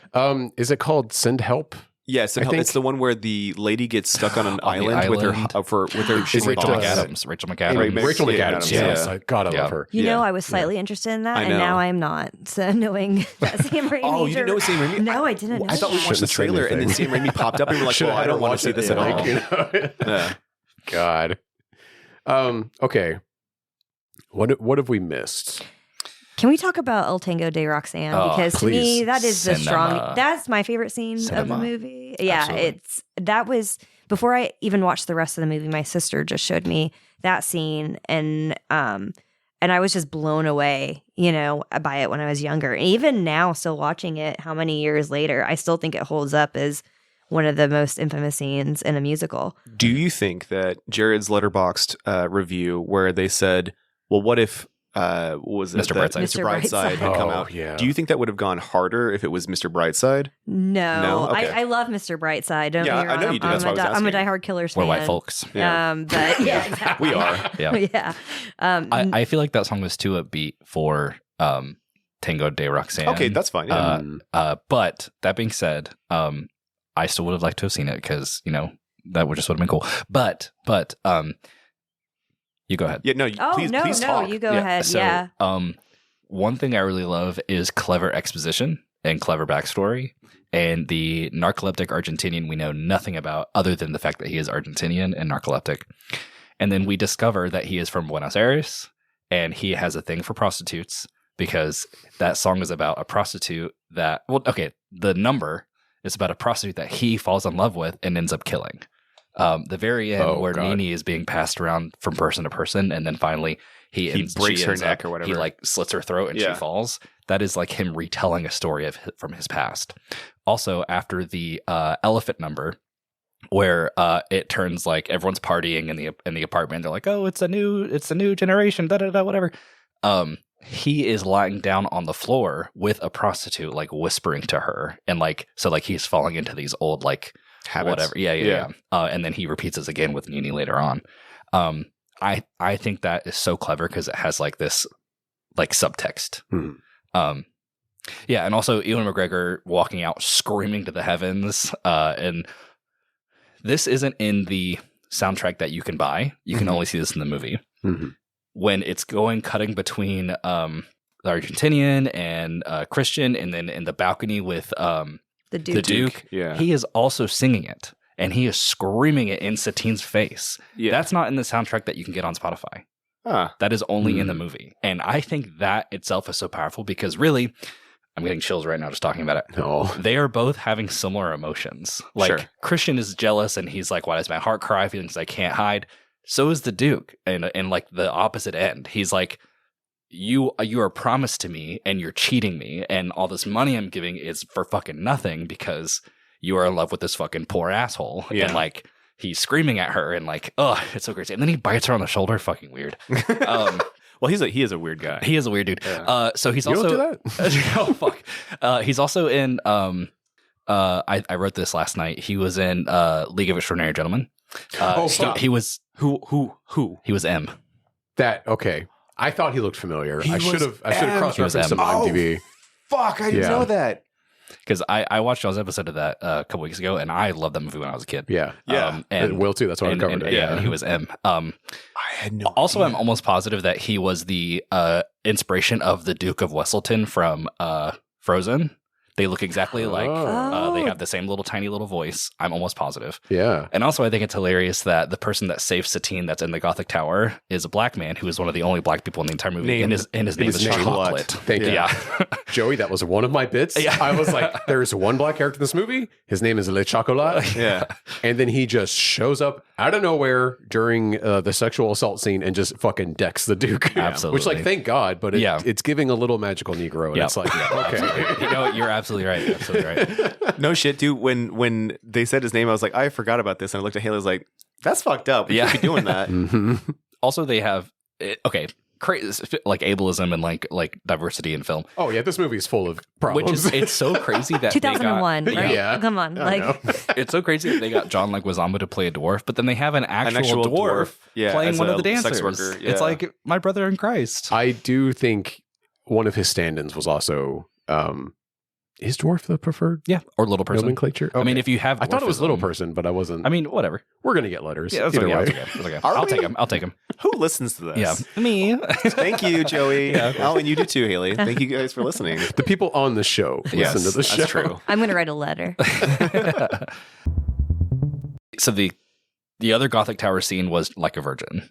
Yes. Which I did not care for. I don't think any of us did, No. actually. I think that scene is interesting. I really tuned out during that one. I was like, this is pretty abysmal, that part. Yeah. I think part of it is a little goofy. But I think one thing that it shows is like the lengths that Harold will go to protect his dancers. Yes. Because even though he is selling them out to like, have sex with and get the money from, he does love them in a certain, like a fatherly way. Yeah. There's a scene in the beginning where they're all coming out and being introduced as the Diamond Dogs, where he is in front of them and he's walking out. And there's small little cuts where you can see he's like in front of them looking side to side. And he even like is whipping men with canes who are reaching out to touch them. Mm-hmm. You can even hear a sound effect like that. Whoosh, yeah. He's like, fuck away from my girls. And I think it's very interesting that like, it's this is a very film bro thing to say, but the juxtaposition of having someone, it's $1 juxtaposition, on a film podcast of having a guy who loves these girls, but is also like pimping them out. Yeah. He's a pimp with a heart of gold. Yeah, exactly. Yeah, more like a fart of gold. Am I right? Hey. Haley, what was your favorite part of the Like a Virgin sequence? The part where I fast forward through it because Fucking A. it's the two world's most unattractive men singing like a virgin. Seriously. I thought you liked the dancers. Oh, I do like the dancers, okay. actually. The hops They're are- very gay. Very, Absolutely. yeah. The whole idea that Harold is trying to sell the Duke is already uncomfortable. And then having to see like a grown ass man just keep singing like a virgin, it's so uncomfortable. And like doing this. Yeah. Yeah. He becomes Really like gross. like a count. Yeah. Which that was his original name, by the way. Fun fact. Oh, no shit. His original name was going to be Count Von Groovy. Oh, that's my right. God. But that's based on a real guy too, right? Yeah. But they thought Oh. it sounded too cool, so they changed it. Yeah. There was a real dude? No, not Count Von Groovy, but he was based Oh. on a real dude. Based on it. Oh, Yeah. was I like, thought that was a real Real name. Yeah, same here. I know what we're changing our last name to. Von Groovy. Von Groovy. You guys might already know this. It was a pretty big deal when it happened, but filming was halted for 2 weeks in November 1999 after Nicole Kidman fractured 2 ribs and injured her knee while rehearsing a dance routine for the film. Many of the scenes where she is seen only from the chest up were shot while she was in a wheelchair. What? Yeah. Did she deserve it? Who knows? Wow. And Joey, Joey's you need to get canceled. off this fucking show right now. You know what my favorite thing that I've seen Nicole Kidman in? What? Baby It's girl? Baby Let's go girl. around the table. It's the AMC commercial where she's like, "This is We where come magic to this happens." place. Yeah, exactly. That's my favorite Nicole Kidman. bit. Baby. It's Baby Girl, right? What? If Baby Girl my favorite Yeah. from her? For real? No, it's Moulin Rouge, right? Moulin Rouge. I really do love practical magic. Of course. You And know. The Others is actually very good with her. The Others is great too. So I good. do love The Others. That's a fantastic movie. It's Well, Baby Girl. Yours is Baby Dude, Girl? Baby Girl fucking rules. Baby Girl is good. That movie, have you seen it? I didn't see it. Bro. It's worth the watch. It's definitely Yeah. worth the watch. Okay. It's watching my little Zoomer grandchild. Yeah. Fuck Nicole Kidman. It's crazy.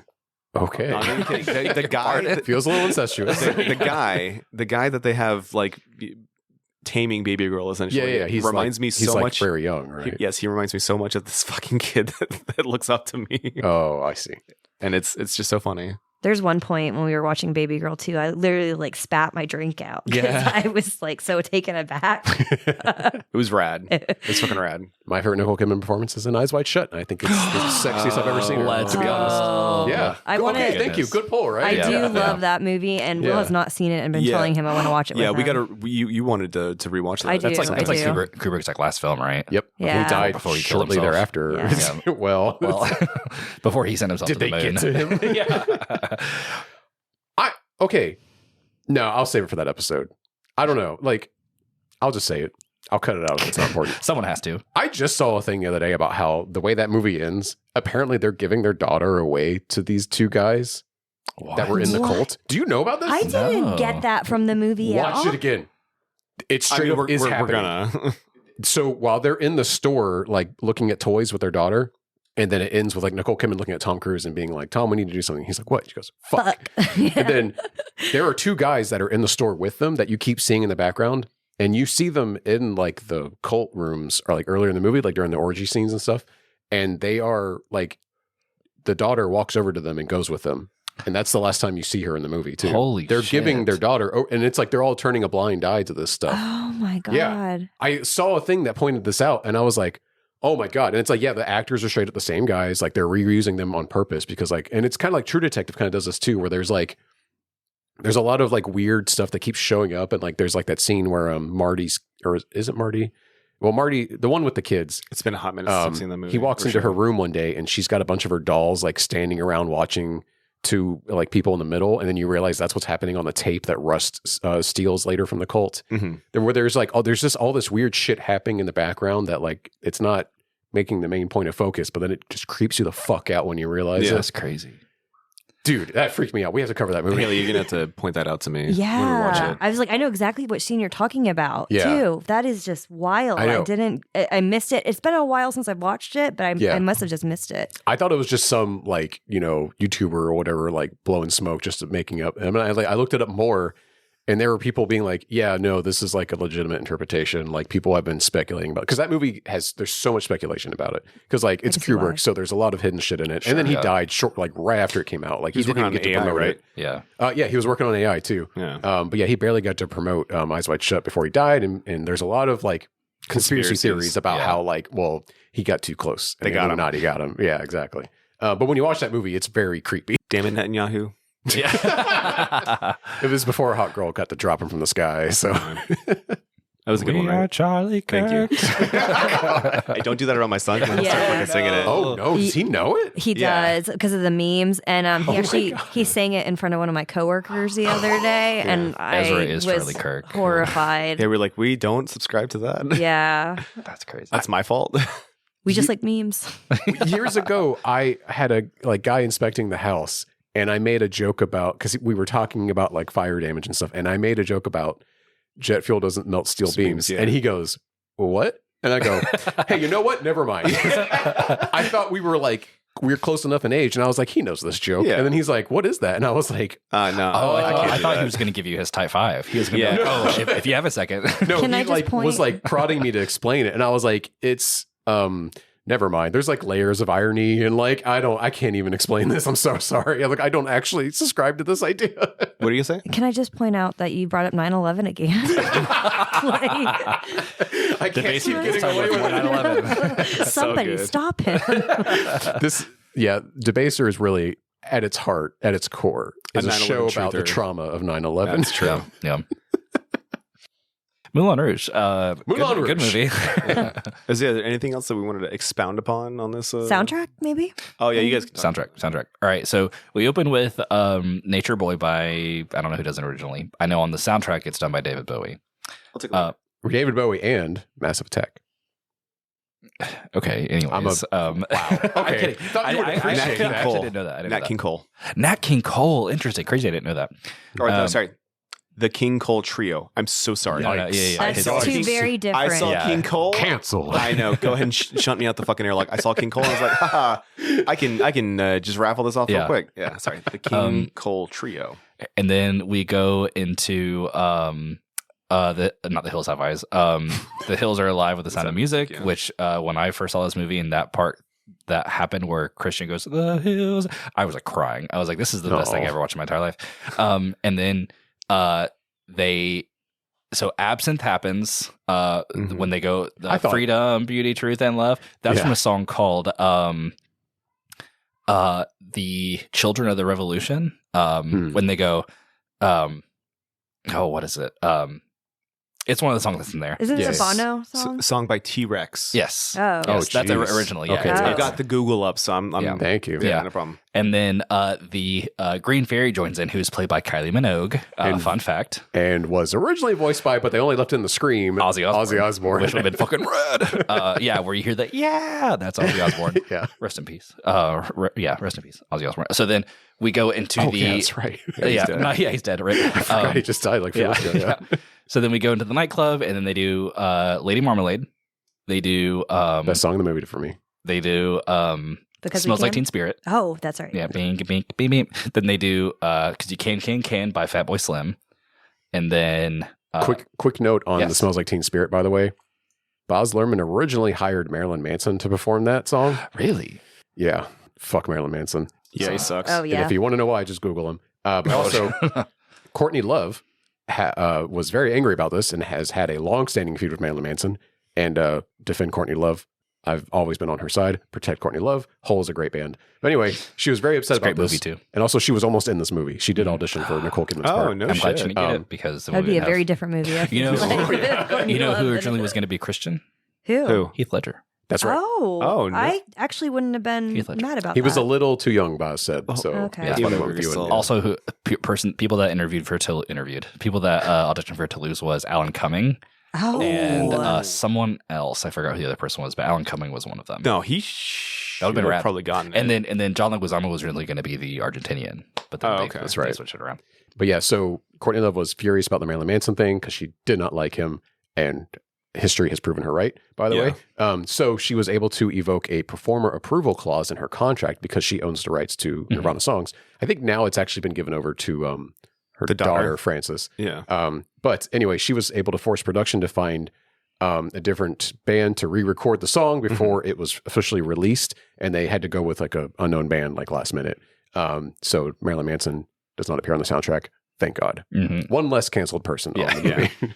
And I think that's all they do for the for the beginning section. But then after that, you have the Elephant Medley, which there's like 30 songs. A billion fucking songs. Yes. Namely, Love Lifts Us Up Where We Belong. All You Need Is Love by the Beatles. Mm-hmm. I Was Made for Loving You by Elvis. Heroes. Kiss. Kiss. Thank you. Oh, not thank you. Elvis. Thank you. Thank you. I don't even like Kiss, yeah. but even I was like, wait, that's not right. Elton John, Your Song. Your Song, which yeah. is an incredible yeah, song. that one was Yeah. like, God damn. Yeah. A couple other ones too. There's just so many packed into one little. It really, it's like section. every other line.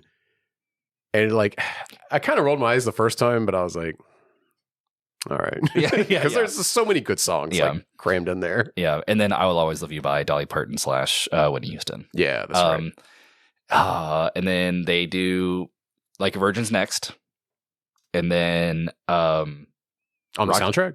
not on the soundtrack, on like what they sing. Oh, okay. I was like, damn, I thought that was way later. Yeah. Okay. Then they do Wait, is the Secret Lover song? Secret Lovers. Or Come What May. Come What May? Come What May. Yeah, Come What May is yeah. before Like a Virgin, if I'm not mistaken. Yeah, and that's an original song, I believe. Okay, that's Yeah, it okay. is. I was curious. You're resequencing the soundtrack, aren't you? You're like, no, this needs to go in this order. Basically. Well, actually, I have the soundtrack up right now on Apple Music. Go ahead, Courtney. And at least on Apple Music, it is actually out of order.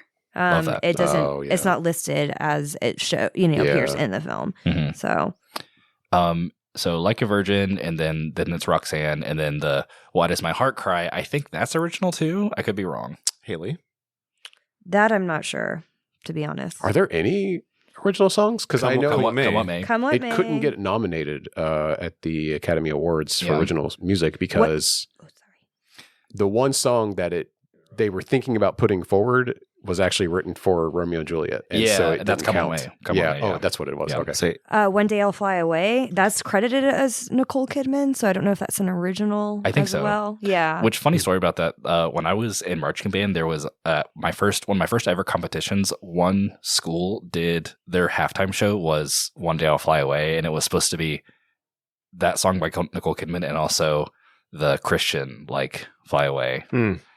And they played that song, and I was like, "Oh, that's from Will Honor. Interesting." But so then they do Roxanne, and then I think the next one for that is Show Must Go On. Yeah. Yes. Is that also original, or is that No, that's the Queen. Oh no shit! Yeah, I've never that's- heard that song. That's actually one of Freddie Mercury's last song that he ever recorded. Oh fuck! I Really? didn't know Wow. that. Yeah. Interesting. And I think that's pretty much it. Because at the end they do the like Hindi Diamonds. Oh, Diamonds Are a Girl's Best Friend by I got you. Girl. One second. One second. Diamonds. Madonna? no, she Wait, did oh, Material sorry. Girl, Oh, that's right. That's right. which is mixed in. It's there. Marilyn Monroe. Marilyn Get the fuck out of That's here! Well, that's right. yeah. Oh, that's Diamonds Are a right. Girl's Best Friend OST song When, by Marilyn Monroe.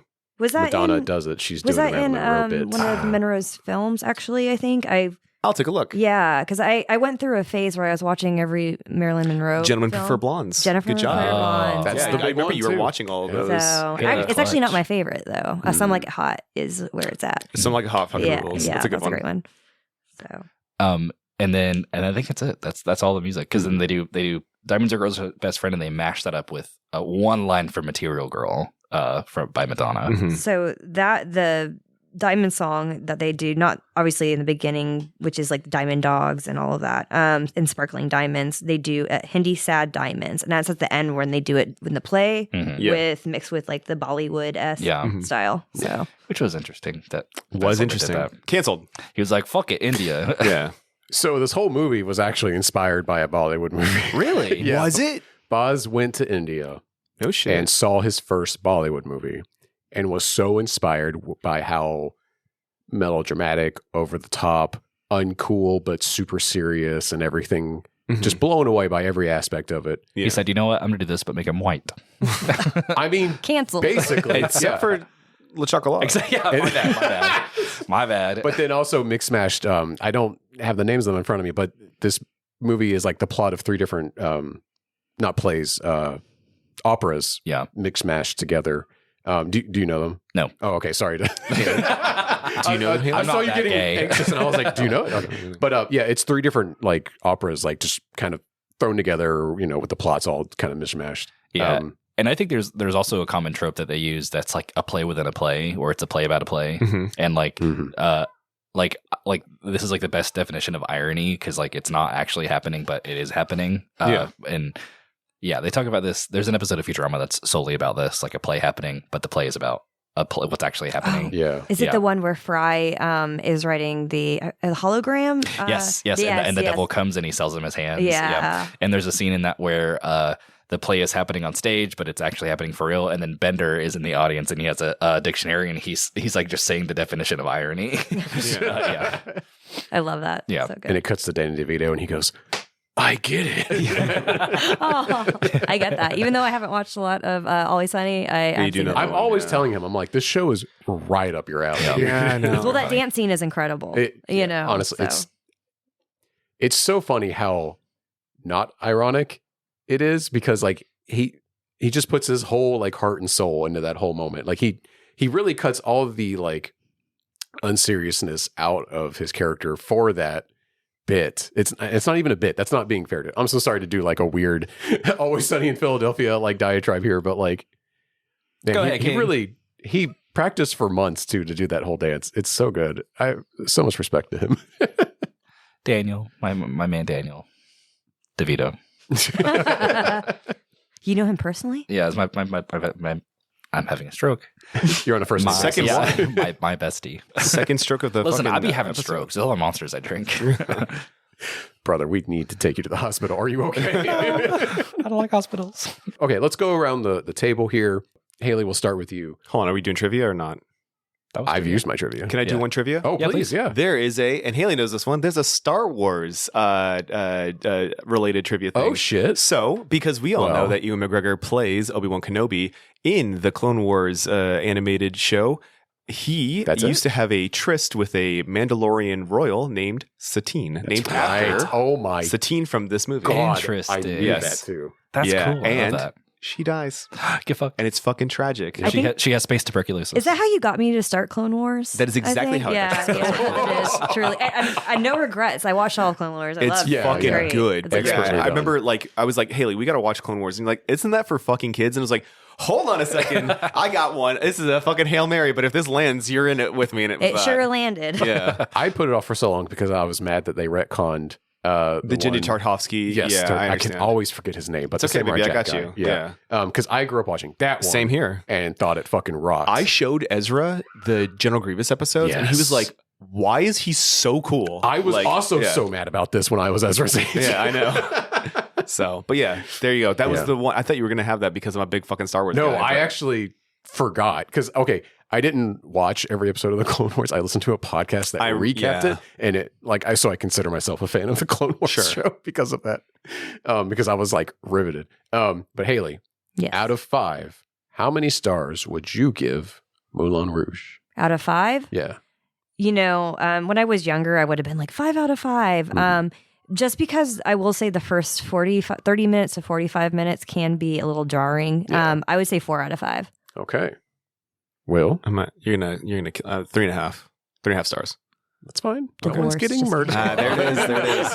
But it's mostly for the same thing, but I'm also not that big of a musical person. And I also really cannot, I can't stand looking at Harold Zidler and the Duke.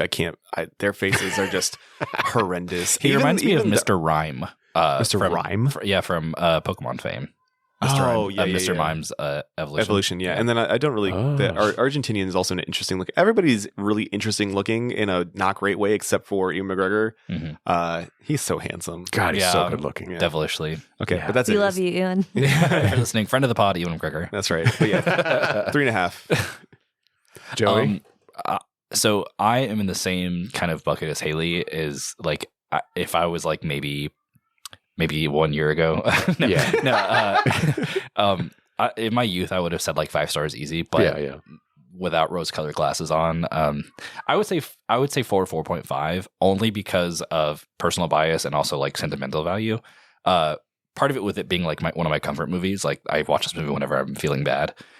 So 4.5, but I do understand the negatives, like it being too much, all the jump cuts, and also like the campiness to the point of like nausea. Sure. So I do understand the faults that it has, but 4.5 regardless, because fuck y'all nerds. I love Joey, this that's movie. completely, valid. It's fine. Thank you. You don't need to justify it. Okay, so No, what about you? What about you? Yeah. oh yeah, NA not applicable. No. Zero. I can't. Boo. Kick this man out of his own fucking Boo this house. man. Yeah. I literally, when I logged it on Letterboxd, I just put watched and did not rate it because I was like, it's not fair. I don't think it's fair to the movie. No, Jared, come on, let's hear it. Jared hates horny movies. I can't. That's not true.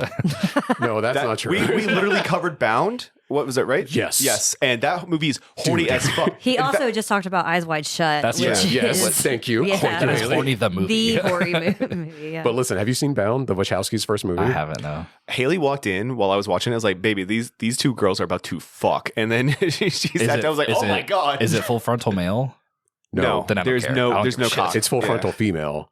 Okay. Female on female. And not just any females. But Didn't you bring it up to one of my moms? And, Yeah. Yes. And they Yeah. were. Oh, yeah, and she you was said like, this, yeah. that movie Yeah. fucking rules. Yeah. I was like, I bet it does, you big lesbian. It was something Tilly. What is her fucking name? Jennifer Tilly. Bless Say you her. fucking swear. I swear. Oh my God. Yeah. Yeah, Jennifer Tilly, and then the Lesbian chick, Jennifer Tilly. yeah, and then right. the girl from Showgirls who doesn't act anymore. Yeah. What is her Catherine name? Zeta-Jones. No. The one from Saved by the Bell? One second. No, not that one. The Sorry. dark-haired one. The one that throws the pearls. No, the one that she throws the pearls under. I'm so mad I don't One remember second. her name, One 'cause second. she's I got so it. good. One second. But I even talk about on the episode how like she just kind of disappeared. Have you guys done Showgirls? No, but we're gonna do a Verhoeven. If we need to do Yeah. like all Verhoeven, yeah. Yeah. I would love to talk about Showgirls. Absolutely. Okay, we'll have you Gina on. Gershon. Thank you. Gina, thank you. Gina Gershon. I got you, baby. Gina Gershon, Jennifer Tilly, like, and it's like a crime movie too, because fucking Cypher from The Matrix is like Jennifer Tilly's boyfriend, and they're trying to two-time him and steal a bunch of money. Wait, don't Holy give her the shit. plot. Dude. Listen to our episode. It's so Please. you Word, have word, to see word. this movie. Okay, it's cool. so fucking good. Okay. It's so fucking What year did hot. it come out? 96. Yeah, it was God the Wachowskis. damn. I was a single year old. It's right before that. Jesus Christ, I'm gonna go kill myself in the next room. It was their first movie. They did it right before The Matrix, and it still has the same DP, Bill Pope. Double like, penetration. Director God, of I photography. fucking knew you were going to make that joke. Will you open that envelope under your chair? Actually? Oh shit! He called it. What the fuck? But no, so like Bill Pope, who also did the Matrix films, and so it looks fucking beautiful. It's really good. Even the way they shot the sex scenes. Like Jennifer Tilly to this day will like do Q&As, and she's like, you know, we like worked so hard to make sure that like it was hot and comfortable for us too, and wasn't just like a male gazy movie. Yeah, they had a It works coordinator so before well. that was like a thing. Nice. Not to just sit here and glaze up a previous episode. No, no. but, like, Once again, if you like what you hear, go listen to that one. check out Please. Bound. Like, Yeah. please watch that movie. It fucking rules. You will not regret it. Anyway, so would you score this? I What'd already you score said this? NA. No, I fuck watched. off. I You lost have on to. it. What a Ha- bitch gun answer. to your head. You have to I give gave it Okay. the worst score here, and I'm Gun- going to get murdered. It was a 3.5. I've given I know, movies I just fucking like lower scores than that. That's true. That's true. What was it? What is it? Okay, Give if it a I'm 1 star. Purely doing it on a for me basis. Yeah. I'm gonna give it 1 star. Okay, that's God fine. damn. So sorry. That's okay. That is not. Okay, it's just not for me. I'm not saying it's a bad movie. It's Sure. just not for me. I'm so sorry. Are you going to ask them if they were like employees at our boutique video store? Oh, How would- that's the next. Okay, I was I curious. was trying to go to No, it, I was- and someone wanted to make me insult this movie in front of my it was friends. me. It was me. I wanted it. Because I knew it was going to be a 1. I knew it. So something we do on the show is we talk about if Will and I ran our own boutique movie label called Debaser, where we got to curate the films that we bought the rights to and then released on physical media with like a big box set and like special features and things like that. Would we, number one, release this film on the Debaser label? Mhm. And then if so, what would we do with it? Like, Yes. what would the release look like? Of course. So I'll present that to the room if anyone has any pitches. I know exactly what I would do, but I'm curious y'all's ideas first. I think you need to pitch me that idea one more time because I think Sorry. Okay, well, there, I'll Yeah. go first. I'll go first then. Yeah, okay, maybe like a better grasp, yeah. So if you buy one of these boutique movies, they're usually like in a new different case. I They can go have, get like one if you want me commissioned. no, I know they are. They have commissioned art and have like little, tchotchkes and shit. So if it were up to me, would I add this to our label? I actually would. This, like, I know that we do silly little art house horror films and whatnot, but it's crazy. This film has an auteur director. It is Yes. all about art. and it's fucking out there. And we don't shy away from big budget movies though, because we'll do Pacific Rim. This wasn't even a big budget movie. It was 50 mil. Like Pacific Rim was way more than that. Really big for 01 though. Sure. Yeah. You're not wrong. They threw a lot of money at this movie back in the day. The necklace alone. Yeah, exactly. They bought $1 million necklace. Well, Okay. And then broke it and threw it away. But what I was going to say is, like, I would actually put this one in our boutique, and I would like to get the cover done in the style of Toulouse. Yes. Right? That You was so have hard. either the Moulin Rouge with some stuff in the back, or you have like can dancers across the, exactly, right? And then the stuff that I would love to have on the director's commentary and stuff like that. I would love to have Baz. I want to hear him like talk. I'm sure that is on the DVD. I was going to touch on that a little bit. Okay. Yeah, go ahead. But not just that, but also like hearing about, you said they had like an army of fucking seamstresses and shit. Like hearing about the production of this film would be super interesting. Like a behind the scenes, whatever they've got. I would love to see that on this movie. And then as far as like tchotchkes go, you know, I don't know what they sell at the Moulin Rouge, but like, you know, fake shitty Swarovski, what's the fake diamonds? Swarovski diamonds or whatever. Like, you know, something like that. Something shitty and opulent, you know, like. Maybe a pair of, what's the split underwear that the can dancers wear so that you actually get a little, what's it? Knickers. No, it's there's a special type of underwear that like splits down the middle so that you actually get a little shot when they lift their legs and you get to see. Jared's too much of a pervert for the rest of us. We have no idea what that is. I learned what this was reading trivia about this movie because the dancers are wearing them, but because the movie's PG-13, they weren't allowed to keep the scenes in the movie. But this was something that like, you know, burlesque dancers and stuff wear. And so that it's that when they lift their legs. Yes, they're wearing underwear, but you also get to see what's behind it because it's split open in the middle. Going on? Their vaginas. What's going on? Who knows? Honestly, if you know, write in. Please tell me. The answer is a merkin. A merkin. You just put the merkin in the fucking DVD thing. You're done. Yeah. That's the tchotchke. But that's essentially you like lift open the flap and there's just a merkin right there. And then you know a poster that would go like, you know, just be more of like Toulouse inspired art because I did not know this was a real person. I think that's a very cool callback, and B, something that could be celebrated with the release of this thing. So that is essentially what a boutique collector's thing would be. So like, what would you do if you would release it for like a boutique experience? Just a bottle of absinthe. No. You send a bottle of absinthe with the DVD, or the Blu-ray, or whatever. With the Blu-ray, bottle of absinthe and some edible panties. I don't know. That's good. So my first exposure to Toulouse-Lautrec was there's an episode of SpongeBob where they reference him. Oh boy. There's an episode where SpongeBob and Patrick have to be slave to Squidward for like a day for some fucking reason. And he is out in his front yard on like a lawn chair, and they're asking him to move it into the sun because he's in the shade of his house. Yeah. So he's like, too warm, too hot, too da-da-da. So finally they push him, and behind him is one of Toulouse's like art. And he goes, Toulouse-Lautrec. And then it cuts from there. And like when I was a kid, I was like, okay, whatever. But now as an adult, I'm like, that's crazy. That is crazy. That's the funniest thing. That's someone's thinly failed fetish. Me. It's you. But what I would do is, so my tchotchke would be it would be like a pop-up, and it would be the windmill. It would pop up and you'd be able to spin it. A very common motif throughout the whole movie because it's even on the curtains. Well, Moulin Rouge means the red windmill. That is French for red windmill. Fucking one. God damn it. I can't. How did I not come across that? And the windmill is what's still there. That's still it is still intact. Yeah. Wow. Okay. And the elephant was real at a time as well, but that's gone. Oh wow. Did not know that. Yeah. Very cool. So the windmill pop-up thing. I would also probably do I would have like a Barbie release too, like a can Barbie, slut Barbie. Slut Barbie. All right. Love that, because listen, girls can be doctors, girls can be pilots, girls can be astronauts. They can also be sluts. That's okay. Yeah, that's true. That's okay. Be a slut. Be a sex worker. This podcast is pro sex work. I'm saying it right here, right now. I mean, we are. Yeah. You heard it here on Debaser, folks. Yeah. Girls can be sluts. Absolutely. There you go. It's okay. Jared. It can be a no. It's okay. I love all of the suggestions so far. Yeah. I think those are great. But I do want to call out that the film does actually have a really good physical release. It's not a big boutique thing, but it does have lots of extras. Baz Luhrmann was sure to include tons of like special features. And this was like when it first came out, it was back during like the heyday of DVDs, right? We've got it. And so did you check out the second disc? No, because we watched it on Netflix. Oh, okay. I think maybe back in the day we've watched it. Like, okay, so you maybe have experienced it. So yeah, the second disc is full of like featurettes that they made. There's even a like TV show that John's character John Leguizamo? Yeah. Oh, Toulouse. Toulouse, thank you. I thought it was like Tell Lost? No. Christ. There's like a TV show that he hosts that's like in universe that's on there. There's cool. There's multiple commentary tracks, and there's one. Baz, of course, goes like off the rails on his and just is telling you all kinds of shit. Yeah. That's where a lot of the trivia I got is from. There's all kinds of, there's even the HBO, like, you know, the making of Moulin Rouge thing that's on there. There's all kinds of special features.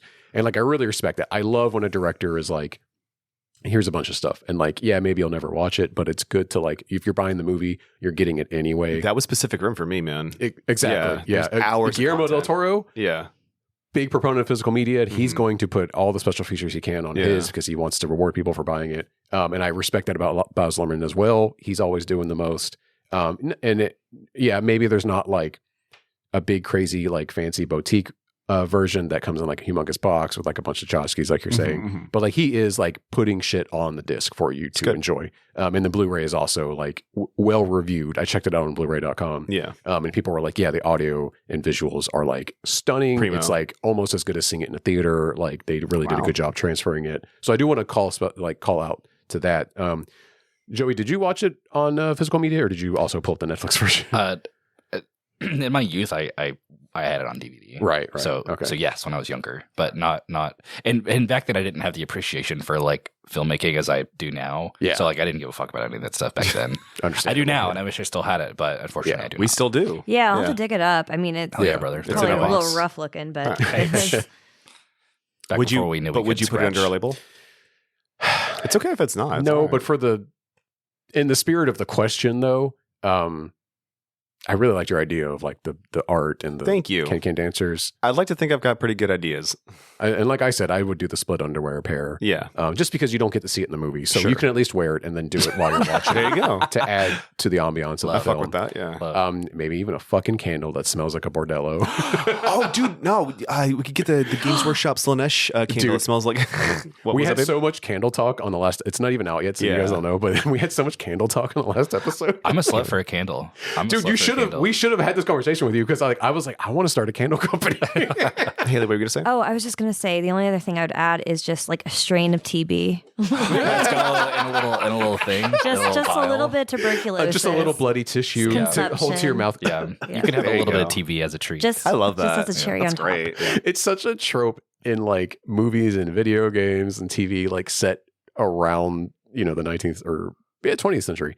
And like character coughs quietly into a tissue and it pulls back and there's blood. And it's like, oh no, they got TB. Well, I encourage you to read John Green's book, Everything is Tuberculosis. I read it on the plane ride. I've never heard. I know John Green. But I haven't heard of that. It's a play. I read it on the plane ride to New Zealand, and it's like a history of tuberculosis and how like it has been like the most like a widespread disease, and it like is still around, and like COVID's still around, but it like hey, TB is back, baby. And RFK Jr. in a major way in charge of health. And TB is back, baby. And it's a very good book. It's a nonfiction about like the history of tuberculosis. If you don't want a book, I would recommend This Podcast Will Kill You. They actually have a really great history. I think it's a 2-parter on tuberculosis as well, as far as historically and then even modern day. We see it in so many other countries. We're really, I would say we were really lucky that we had so many safeguards here in the United States that. Not anymore, baby. And also, coming back, baby. Tim Burton's mother died of TB, and someone else in his family died of TB, and that's why a lot of his characters are very, very pale with like dark under eyes, because that is the tuberculosis look. Whoa. How did I not know that? Can I also plug in another book I've actually been listening to on and off called The Black Angels, which is about a ward of nurses. I believe it's during the Civil War or something. I can't remember. Sorry, it's been a while. But anyways, and it's all about a troop of Black nurses that took care of tuberculosis patients. Wow. Yeah, it's incredible. Oh. So Also, if you don't want to read a book or listen to a podcast, you can play Red Dead Redemption 2 and experience what it's like to slowly die into the killer. There you go. That's pretty tight. Spoiler. I can't do that anymore because I'll get sad. It's one of my favorite games of all time. Well, before I wrap up, Hayley, do you have anything you want to plug? Other than that book. Other than that book? Yeah. But like, I mean, if you want to plug your socials, or probably not, right? We're good. Yeah, okay. Makes sense. Most people, when I pivot to do that, they're just like, what? No, don't find me. I actually do have one thing to plug. Oh, yeah. Heated Rivalry. Everybody needs to watch it. Fair enough. It doesn't show full frontal male, so I don't give a shit. It doesn't need to. It doesn't need to. Go watch it. It's great. I'd rather you die. could also just type in Pornhub.com, turn on your VPN. No, you Not in can't. I was going to Florida. say you can't. You got to turn on your VPN and then hit the filter to gay. The VPN filter. Or hockey. Or your gay VPN. Gay hockey. Very penis Network. Violent penis network. There you go. Thank you. Joey, do you have anything to plug? Letterbox. Oh, here we go. Susbucket. SUSBUCKET. No, that is not a reference to Fortnite. Or I've had it for a long time. Or Among Us, yeah. Yeah, Among Us. Put that together. But yeah, that's my letterbox. There's nothing on there that's of note. Oh, okay. I talk about how shitty Stephen King movies are compared to the books. What? All of them? Oh, compared to the books. Listen, most girl, of them. I watched Dreamcatcher. not Dreamcatcher. Misery. No, that's The Dead Zone. That one's amazing. Misery's no, incredible Salem's casting. I Lot. know. That's why I'm wanting to pick a fight with him. Salem's Lot, the newer Which one, one? 2024. Okay. 24. Oh, I haven't was seen the 2024. Fucking ass garbage. So Yeah. bad it made me mad. Like at the end of it, I was like, this sucks shit, and I'm never gonna get that 2 hours of my life back. Wait, do you like Dr. Sleep, the movie? The director's cut, theatrical? Okay. I don't want to start a fight here. we can save that conversation for 10 Yeah, minutes. But to tie you over, no, not really. Not really. Did you watch the director's cut or theatrical, though? Fuck no, I didn't watch a director's And they cut. never I watched saw the, Joey I watched the again. first one. I watched the Dr. Sleep without director's cut, and I was like, this shit sucks. I will tell you the director's cut's like at least 30% better. I don't think the Hat Lady is a good actress. What do you mean? Okay, well, I didn't think she was no. Hey, Okay, we now gotta we're gonna fight. because it takes us 20 minutes to get home, and we have to bathe our child. Okay, So he is stinky. Folks, tell a friend about the show. It's the only way we can get the word out. If you have any questions or comments, you can email us at debaserpod@gmail.com. That has been our show. Thank you for listening to Debaser. If you enjoyed this episode, please subscribe to us on your podcast app and follow us on social media by searching for @debaserpod. My wonderful guests today have been Joey and Hayley, and my wonderful co-host is Will. Will, where can people find you? What would you like to plug other than pocket_infinity on Instagram and willstitch-engage on Blue Sky? Nothing. Let's close this fucker out because my kid is smelly. For my co-host Will, I am Jared. Take care and goodbye, everybody. Goodbye. Bye.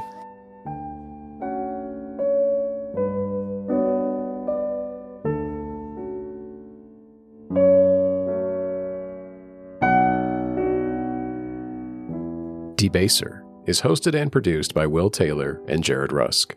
The show is mixed and edited by Jared Rusk. The intro is by AJ Stillebauer. You can find more of AJ's work at ajstillebauer.com. The cover art is by Dog Bites Back on Instagram. Check out debaserpod.com for links to all of our episodes and more. You can email the show at debaserpod@gmail.com. Please remember to subscribe to us on your podcast app and follow us on social media by searching for @debaserpod. Special thanks to Hayley and Courtney for their love and understanding. Thank you for listening, and take care of each other.